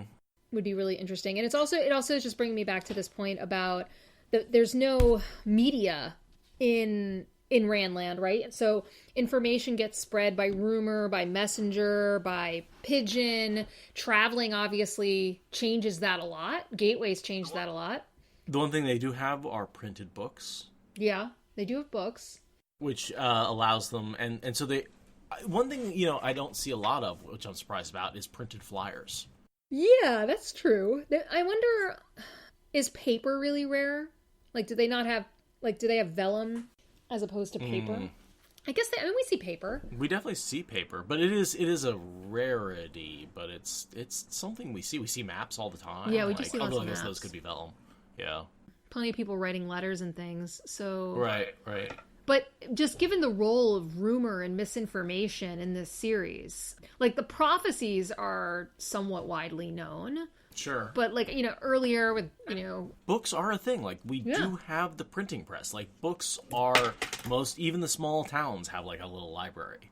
And those aren't handwritten books. Those are printed print books. The Aiel, like, tinkers go to the Aiel and they sell books. Like, books are huge. And that is one thing that Robert Jordan has created, a society that we, as a world, never really had, which is somewhere between medieval and Renaissance. Right. It's, like, stuck in this in-between place where some of the technology, like the printing press from the Renaissance, is around, but at the same time, you still have people farming like it's medieval, feudal times. Yeah, and yet you're very monarchy-based societies. And I kind of see that as a society in retreat, that what he's writing is the society that's dying as opposed to growing. And so you have these things that are both very advanced and also in retreat. So they really should welcome their Shan-Chan overlords. All hail our new Shan-Chan overlords. Absolutely. I mean, and they do. Absolutely. Like the whole... Yeah, I mean, that certainly there is that perspective in Falme and that area of actually life's not so bad. Yeah, you just have to swear some oaths, but then things are pretty good. Yeah. Anyway, we've gone far afield from the end of this chapter. I don't know if you want to read us out. We have gone far afield in this particular episode. I don't know. I honestly can't remember the last time I've gone over 2 hours for recording a single chapter. Sorry. Well, it's a boring readout anyway. So yeah, there's nothing there. Okay. Preparation was only logical. Okay, white. Yeah, I know. I don't think she's white. There's a little bit too much of that with whites, by the way. The logical stuff? Yeah, it's sort of like, hey, this one's a white Ajah. Like, they have to mention logic all the time. I've always thought that that's a weird basis for an Ajah, is just questions of logic. Like, that doesn't seem to be as grand a mission as, I don't know, research or training for battle. As someone who considers themselves part of the white, fuck off. Hey, I do logic problems every single day. I just don't know that that's the basis for an Ajah. It's the basis for a life philosophy. Okay. It's the skeptics. It's the mathematics. It's the... Now, they do it terribly. Don't get me wrong. Like, the white... As with all Ajahs, they fail at their mission miserably. But the idea that facts and logic and math can define our universe is something that I think a lot of people would identify with and say, like, hey, like, determinism is a thing. I think almost anyone who's a physicist, anyone who's a mathematician, anyone who's, I think, investigative journalists would be white. Like, I have all sorts of professions that I think would fit into the white super well. I don't disagree with that. I was just trying to understand if the white was actually just too narrowly defined as being about questions of logic. I mean, the way you just defined it is actually broader than it gets defined in the series. Oh, absolutely. Yeah, no. And to me, that's very much... I think I've talked about Mr. O a couple of times on the podcast. He was my history teacher in high school. And his whole philosophy was that history is defined by a balance of rationalism and romanticism. And it vacillates between those two options. And so in this case, the white literally represents half of society. So like, and the logic and the rationalism of that sort of, and then on the other side you have sort of the reds and the blues and the yellows and the greens, who are all very passionate about whatever it is they're passionate about. But you could also argue that, you've got like the logical side of brain, and then you've got like the creative side of the brain. And what we don't see in the Aes Sedai, where are the artists? right? There's no part of the Yeah. no Ajah that's dedicated to the arts, to the to theater, to music, to the visual arts. Like that's like a gaping hole. Like if you're going to have Aes Sedai that are committed to questions of logic, why wouldn't you have Aes Sedai that are committed to furthering cultural developments in their society? I mean, maybe the Greys do, and that's some where of I that, see but... like the skylights of the Shanshan. Like they have made that a priority. Right. They train channelers in entertainment. Then that's something that the White Tower itself sees. They don't see that as a valuable skill. Right. Well, and that's the other thing I think about the Whites, right? Like, where are questions? I mean, I guess you could get into like ethics and stuff in terms of questions of logic that relate to channeling, because like it's not really always clear how that relates to channeling, right? Although I would see the Greys as very much about ethics. Yeah. Yeah, it's fascinating to me, like, that these are the divisions, and like how did those develop historically is like what I want. Like why was there a faction that developed that felt it needed to devote itself to questions of logic? Like what kinds of illogical insanities must have happened that people were like, we really need to focus on this. Dude, there's some shit in the secret histories. Yeah, that's what we need. We need the secret histories. That's right. Right. We need so much. I know. Robert Jordan, could you just be immortal and write forever, please? I know, but at the same time, we are so lucky to have gotten what we got. Oh, absolutely. Yeah, I mean, it's greedy to want for more when I'm just so grateful. I don't mind being greedy. I'm greedy. I can be greedy. I know. We could all be greedy, but I think of so many books that I started that I was hoping for a sequel in. There was this one series that I was reading when I was a teenager and I first discovered fantasy, and it got to like book 5, and then I don't know if the author died or just stopped writing, but like then it just sort of stopped, and like just how unsatisfying that was. And obviously, I mean, everyone points to George R.R. Martin for this, but if this series hadn't finished... Like, I loved the speculation. I'm kind of jealous of people who, I think I said this in at SpoilerCon, but I'm jealous of people who are reading it for the first time because they get that joy of discovery. But I also am really grateful that I got to read the books as they came out because I got the joy of the speculation, right? I got to think through Min's visions and Egwene's dreams and the prophecies and speculate on who killed Asmodean before we actually knew the answer. For years. Yeah. I couldn't just read it in the glossary.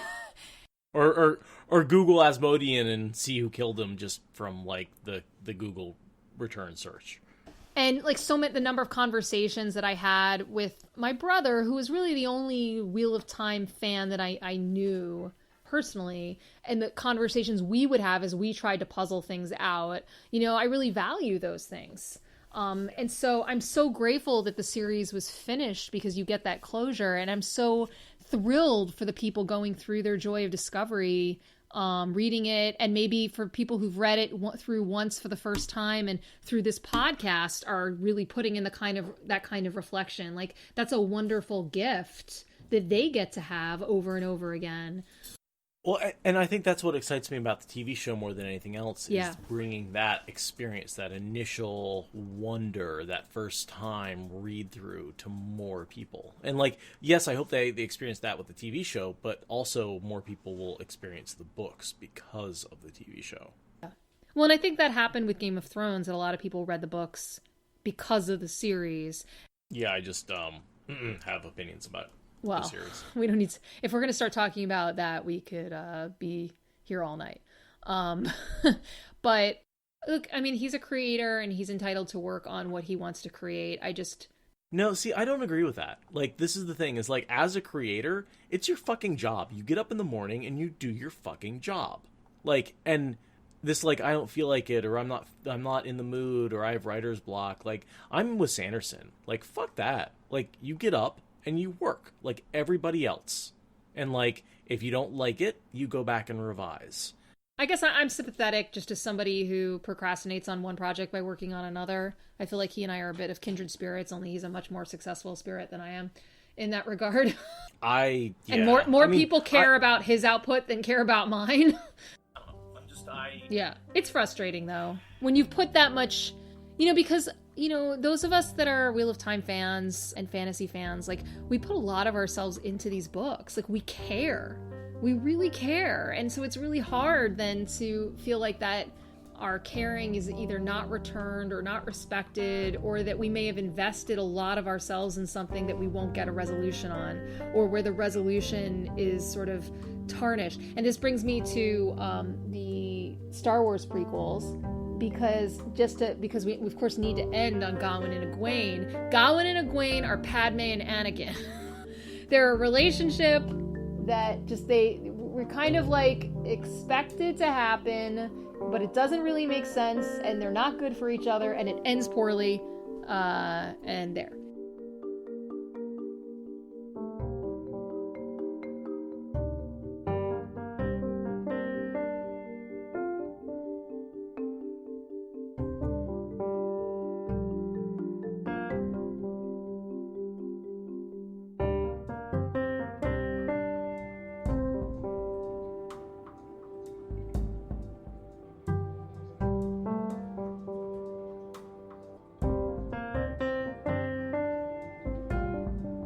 Well, just back at the start of COVID, we got new cookware because we were going to be cooking from home quite a bit, as it turns out. And we were not, we actually, we haven't been out at a restaurant since COVID started, even eating outdoors. And we've gotten takeaway like maybe twice in that time. And we both love to cook. So when we started living together, we kind of looked over our pots and pans, and we both kind of had not great ones. Like, I had a nice cast iron, but other than that, we didn't have great ones. And so since it was a milestone birthday for me this year, we ended up getting, as gifts, as well as just us buying some really nice cookware from Le Creuset. And I have no regrets. It was expensive. I don't care. It's amazing. Like, it is just...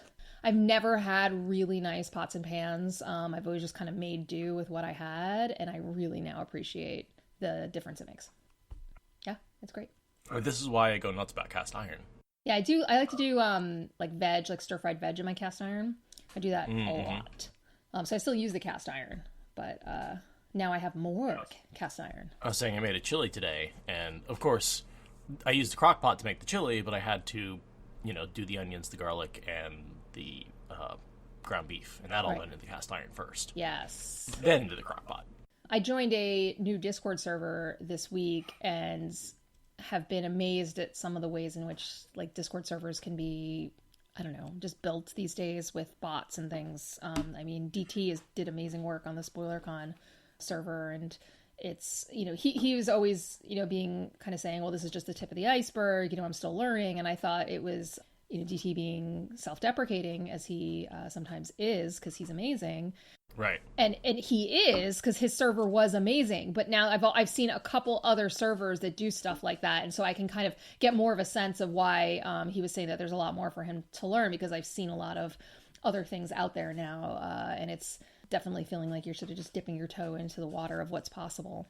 I kind of feel that's true for any sort of programming project where it's like, yeah, I mean, I got this thing working, and everyone's like, oh, that's amazing. And you're like, yeah, but I'm just touching the tip of the iceberg of what's possible with this system, right? Like, any general purpose platform is capable of that. And I feel like Discord is more general purpose than most, especially with all the bots that you can drop in there.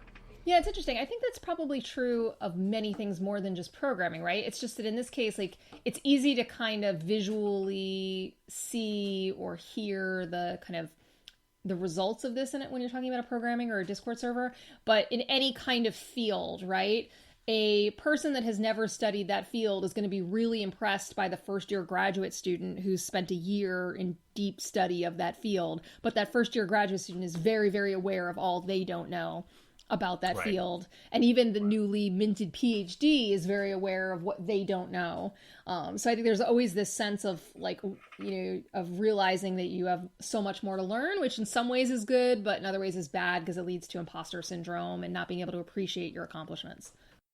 Well, and you're describing the Dunning-Kruger effect as well, right? Like the more you know, the less confident the less you know, the more confident you are. Right. And then, like, as you learn, you realize, oh, I know nothing, and so you become less and less and less confident until you become a super expert, in which case you start to become a little more confident. Although I'm not so sure about that upward trend at the end. Yeah, I mean, I think there is a bit of it, but, I don't think you, at those higher levels of knowledge, that you ever feel like you know everything, because often your knowledge becomes so specialized that it can be difficult to realize the kinds of ways in which interdisciplinary contributions might, make a difference. Yeah. If you've ever talked to a 30-year PhD who doesn't come out of their lab, you'll understand. Yeah. Because they talk in gibberish, right? Like, they're just in that field, and you have to study for that. Relating it to Rand, that was the issue with Rand in the school, and everyone he wanted to talk to was everyone just talked like a PhD student, and he loved Herod Fell because he just sort of talked like a person. Right, and this is actually a real problem in academia, in that the training trains you to speak to other PhDs and other people with that kind of training. Like, part of the training is learning the jargon of your discipline. And if you don't use that jargon when you write for other people in that discipline, then it's like you're not in the club, right? You have to prove that you know the lingo. The problem is then you get so used to using those terms and thinking that way that you forget how to talk to people that don't know that lingo. And then you leave them behind, and you're creating all of this knowledge, but you're creating it for an insular audience, which is why, there's accusations of an ivory tower that doesn't connect to the people. And it's because all of the incentives are to speak to each other in that jargon, right? The goal is to publish or perish, right? The goal is not to find out new and interesting ways to communicate to the general public about your issue. And I think that's a real problem with the incentives in academia. And certainly, Rand sees that, in that he's in this academic world where everyone there is used to talking in a particular way. And even though they have every incentive in the world to figure out new ways to talking to him, since he's funding them, that's just not their priority. And Dancing Samurai is saying in the chat that this is why science communication is such an important field, and you're absolutely right. And it's something that should be taught to everyone. Agreed. And to me, that's what a teacher is. Like, a reason you go to school is because a teacher is someone who is both an expert on the field and good at communicating that to people who are not an expert in the field. Like, those are two very distinct skills. Yeah. And one of them can translate, right? How to teach is something that can translate. But being an expert in the field that you are teaching doesn't. And so often that's why you end up with these PhD professors who do research and can't teach their way out of a paper bag. Well, so to be fair, right, the part of the issue is PhD training does not focus on teaching students how to teach. No, not very, at all. very few programs do that. And if you think about most PhD programs, certainly the higher ranking ones, the ones that are going to produce successful students, they're research universities. So all of the faculty that are there are people that took a research path, who teach only a few classes and whose professional success is based on their research career. So when they're teaching students, right, they're trying to essentially replicate themselves because that's what's been successful.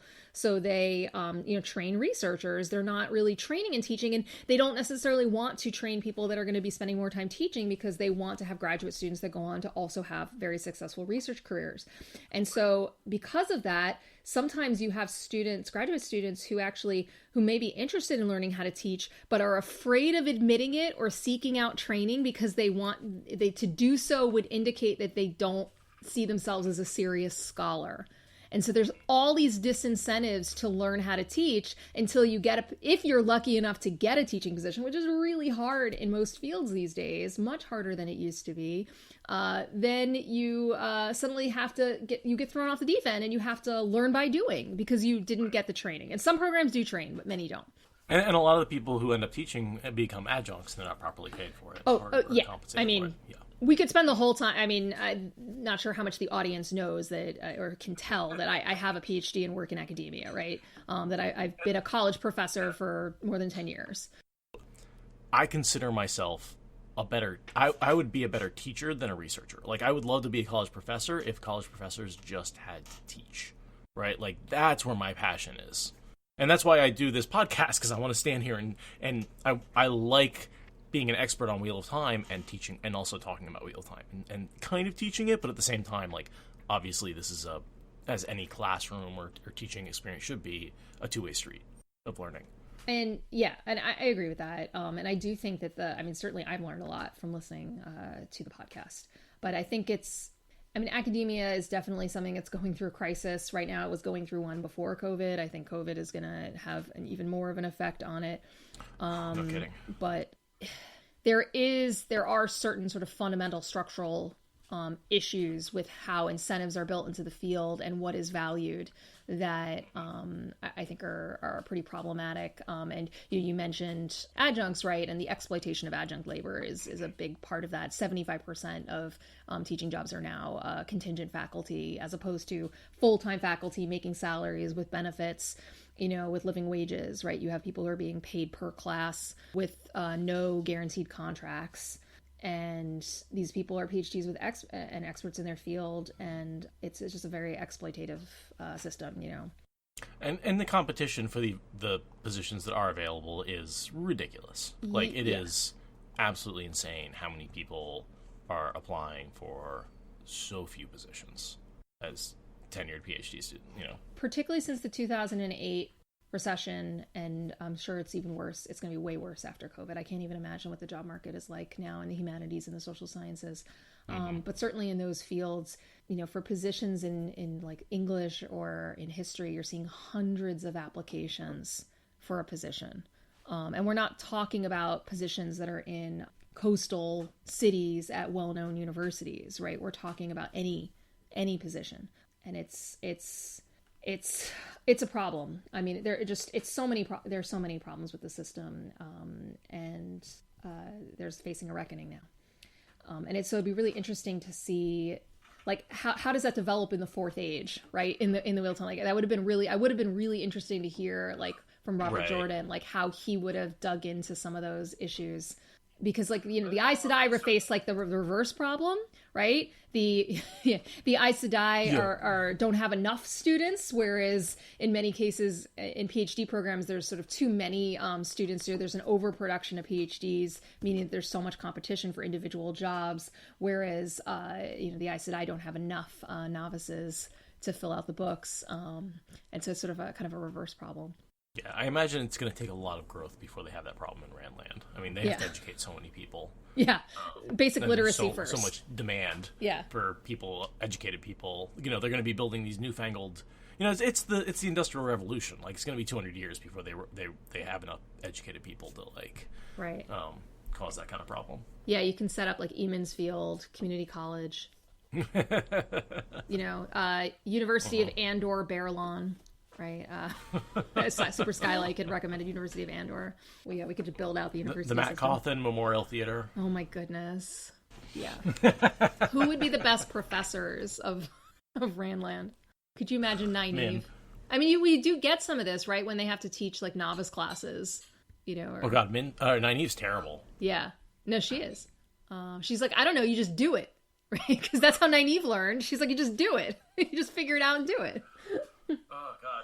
Nynaeve is the quintessential, like, just talented at everything person who's like never had to go through the steps to learn it. They just like naturally knew how to like throw a football or whatever. I don't know what people are naturals at. Stuff like that. Yeah.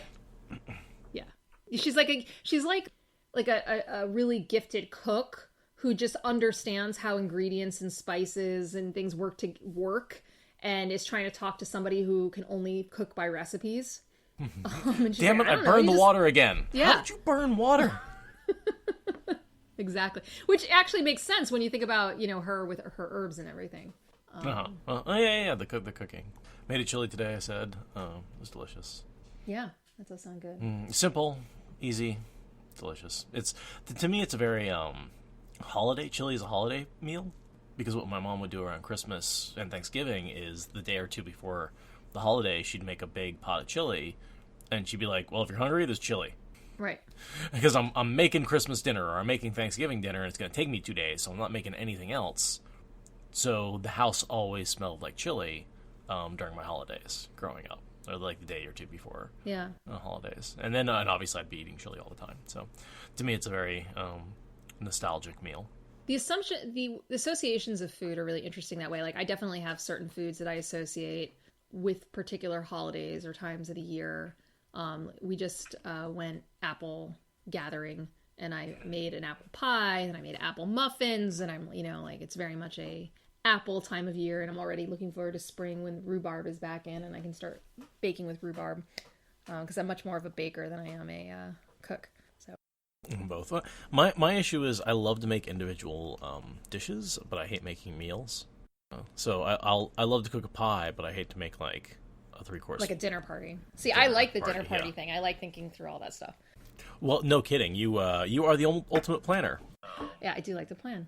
That's true. Yeah, as you planned SpoilerCon pretty much from start to finish. Well, let's be clear here. I chaired the committee that planned SpoilerCon, and you were the only person on that committee that would not give you full credit. I mean, it's definitely an undertaking to put on an event like SpoilerCon. I mean, particularly because we'd planned an entire in-person event that we were really excited about and we had opened registration for. And then COVID happened and we had to make decisions, and there was definitely this discussion of how long do we put this decision off in the hopes that things will get better versus taking what time we have to build a great event. Can I just say I remember having that conversation. I think I was the most for going online. You were. I was absolutely like, no, this is not going to be better by October. Go online now. Make the decision. Pull the plug. And people were like, well, maybe. And I was like, no, this is done. Well, we ended up coming up with some pretty clear criteria that needed to be in place for us to have the event in person. And because the state of Oregon was pretty aggressive, right? It was really clear very early that there was no way we were going to be able to have this event in person. And the good news about that is that it let us then plan kind of, from scratch, what could we do online? And we really quickly realized the advantages of being able to do an event online, particularly because it meant that so many listeners of the podcast would be able to attend when they wouldn't have been able to get to Portland for one reason or another. The fact that we've been doing this streaming live thing now since, episode 20 or whatever, that makes, then all of a sudden we're adding things to that rather than coming up with something completely new. I think for a lot of conferences, they have to pick what their platform was when they went online. And for us, it was well, obviously we can use Discord. And then there were, just questions of how to do some of the other things that we wanted to do. Mm-hmm. And obviously we settled on YouTube, and very exciting that the videos from SpoilerCon are now available on the public YouTube channel. They sure are. If you search SpoilerCon on YouTube, you should find it. Yeah, so even if you didn't attend SpoilerCon, didn't register, they're now the videos of the events are now publicly available, which is they're fun to go back and watch. Yeah, I haven't had a chance to rewatch any of them or watch the couple that I missed because I was doing things in the back and behind the scenes. Can I also just say, the week after the con, I was surprised how much work that also involved. Yeah, and there's a lot of wrap-up kind of things. I mean, we're not even done with all of that yet. No. But even just things with the silent auction and making the donation and making sure everyone, filled out the post-con survey, right? There's a lot of details to keep track of. And that's why, it was really important to have a team and everyone kind of has their own responsibilities. And that way, I don't have to track everything. Everyone is kind of getting their particular tasks done, and I just kind of have to coordinate on the larger level. And so I think that's always the message that I really want to get out, which is that, people see me because I'm in the opening ceremonies and the closing ceremonies, but I just always want to emphasize how much work everyone on the committee, the love and the labor that they put into making that happen, and that they don't, and they don't, their names don't get shouted out as much, and they don't necessarily appear even on screen during SpoilerCon, but it's so important that they all get that recognition. Sure. I'll throw Fade out here for a clutch save right before we started streaming. We had a breakage about 10 minutes before the con started, and I was like, help, and he fixed it. You're not supposed to give that stuff away, Seth. Come on. What? As far as all the listeners are concerned, there were no tech problems. Everything was smooth. Nothing went wrong. Nothing happened. No, it's not like there was an echo issue that caused us to have to change who was running one of our events midway through. That was all seamless, all planned. No, it was an exhausting weekend. Just, I know, for both of us and for many other people behind the scenes, but it was so worth it to see the enthusiasm in the Discord server, to see all the people, watching the events and participating in the YouTube chat. That always makes the work worth it. I can tell you, I knew it was incredibly successful when the next week I was incredibly depressed. I was like, oh, I feel terrible. Oh, that means it went really well. Right. Post-con depression is a real thing. Post-con depression. But no con crud. And hopefully, right now we're planning, at least we hope to have the 2021 event in Portland in person if COVID cooperates. That is what we will plan for. But, if COVID doesn't cooperate, at least we know that we can give people a really good experience in a virtual world as well. So that's really gratifying. So, yeah. So, update on my Canadian passport. Yes? I got a letter from Nova Scotia saying that I made a mistake.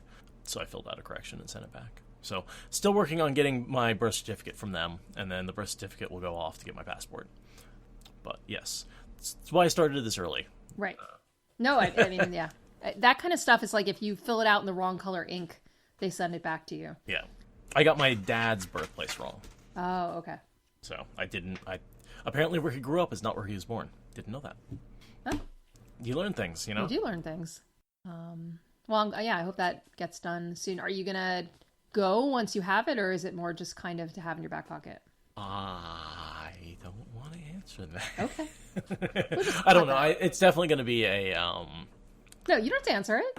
Yeah, no, I don't have any plans to go anywhere, right? Yeah. That's not like I'm... Right. Well, some people are getting get passports because they want to, they have imminent travel plans. It's been on the to-do list for a decade. It's one of those things where, like, I've always wanted to get my Canadian passport. I was born there. I am a citizen. I want to register. I want to get my birth certificates. I wanted to, but that's one of those things where it's like, okay, when I have an extra $200 and some free time, and the whole craze, and like just the COVID craziness and the fact that the deaths in the U.S. are so bad. Yeah. Not the politics, not anything else. Like, although if Trump gets reelected, bullshit. Like, no, that's not it. I'm really, like, I don't have work in America because COVID has shut down our economy. And yeah, I see that I could go to Canada and work because they are handling it better. Right. Yeah. And so a part of me is like, that's, I can't not at least have that as an open option for myself. It occurs to me as we're talking about this, just to make it slightly more frivolous, what the books would be like if they had modern requirements for paperwork to cross borders.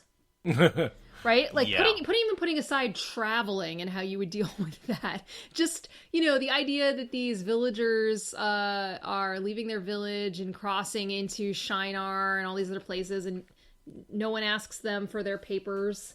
No one's checking it. They don't have to get visas first.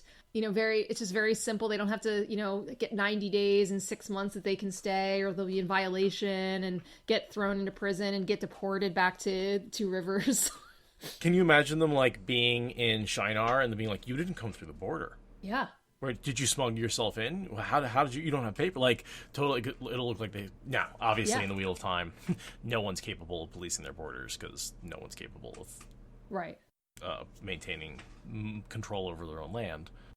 Do you think in the Age of Legends they had that at all? I mean, Age of Legends was Utopia, and that's a good question. I mean, certainly people knew who the Aiel were, the servants. So yeah, they had. I mean, I guess they just had freedom of movement. But I think this is part of the reason that we love fantasy, right? Is it lets us not have to think about all these bureaucratic complications in our lives that we all. Yeah, why doesn't anyone write a fantasy novel about bureaucracy? I mean, I'm curious why, that's the magic system of 1099s. Yeah. I mean, Hitchhiker's Guide to the Galaxy does get into a lot of that, right? But that's true. They do. But there's some satirical. Yes, very much so. But yeah, it's just, it is just funny when you just think about just problems that don't exist in the fantasy world that definitely exist in ours, like the kind of stuff that it envelops your time. Yeah. Although Fedwin Nori, I will say, does bring some Yeah. of that. You know, his folders and his droning voice and his numbers and like, you know, there's some of that sort of whatchamacallit, bureaucracy of managing the country. Right, but that's part of the reason why, like, the Elaine political stuff is not a very popular plotline, is because Right. it does get bogged down in a lot of those kinds of supplies and logistics sorts of details. Yeah, and Terry Pratchett as well, of course, does this too. Although I need to read more Pratchett. I'm sadly behind on my Pratchett. I have done what can only be called an overview of Pratchett. I haven't. Well, when you're done with the Wheel of Time spoilers podcast, you can do the Pratchett Sure. spoilers podcast. You know, British humor is generally not my bag. It's one of those things where I get it, I understand it, I do find it funny, but I also can only deal with, like, a little bit of it at a time. Maybe a chapter at a time? Uh-huh. Yeah. Although, isn't Pratchett, Oh, like, have no Jesus. chapters? Yeah, which drives... Actually, that's the thing about Pratchett that drives me crazy, is that there's no chapters. Oh, that might be what. Also, I didn't even notice that, but that might also be why I was like waiting for the first chapter to end and never, like, I never finished the first chapter. I know. Yeah, I was like, no, that is hard. I mean, it's fine, right? But it's just hard because, like, you get the satisfaction of being like, okay, I'm at the end of a chapter, and you don't get that in Pratchett. But it is. I do enjoy it. But then I do enjoy British humor. So. But you know, Hitchhiker's Guide to the Galaxy is also on a similar level that I enjoy quite a bit. Yes, it's pretty fantastic. But yeah, no, I know Pratchett's one of those books that, like, so many people have said it's this sort of fandom that I should really be investigating more, and has sort of a similar level of lore and stuff to it. And yeah, no, it's great. Yeah, and there's there's also a show coming out on it based on the Watch. I saw the preview. I am not excited by. Well, the I mean, preview. you're not a Pratchett fan, right? So, but yeah, and even some of the things I heard from Pratchett fans also made me, like, I think I would be more excited if I was less of a Pratchett fan, if that makes sense. Yeah, no, that makes sense. Yeah, we've managed to go off on quite the tangent here. Well, yes, and you and I do that sometimes when we talk because we talk a lot one-on-one because of SpoilerCon stuff, and so We do, sometimes our conversations wander into all kinds of directions, so which is great, but maybe not so much when other people are listening in and can't join in. So for their we sake, both have a lot of shared balls up Yes. in the air. So yeah, so for their it's good to sake, we talk should about. perhaps Right. talk about what they're here for. Thank you for listening to the Wheel of Time Spoilers podcast. Rate us in the Apple Podcast app or support us on Patreon. Is that good enough?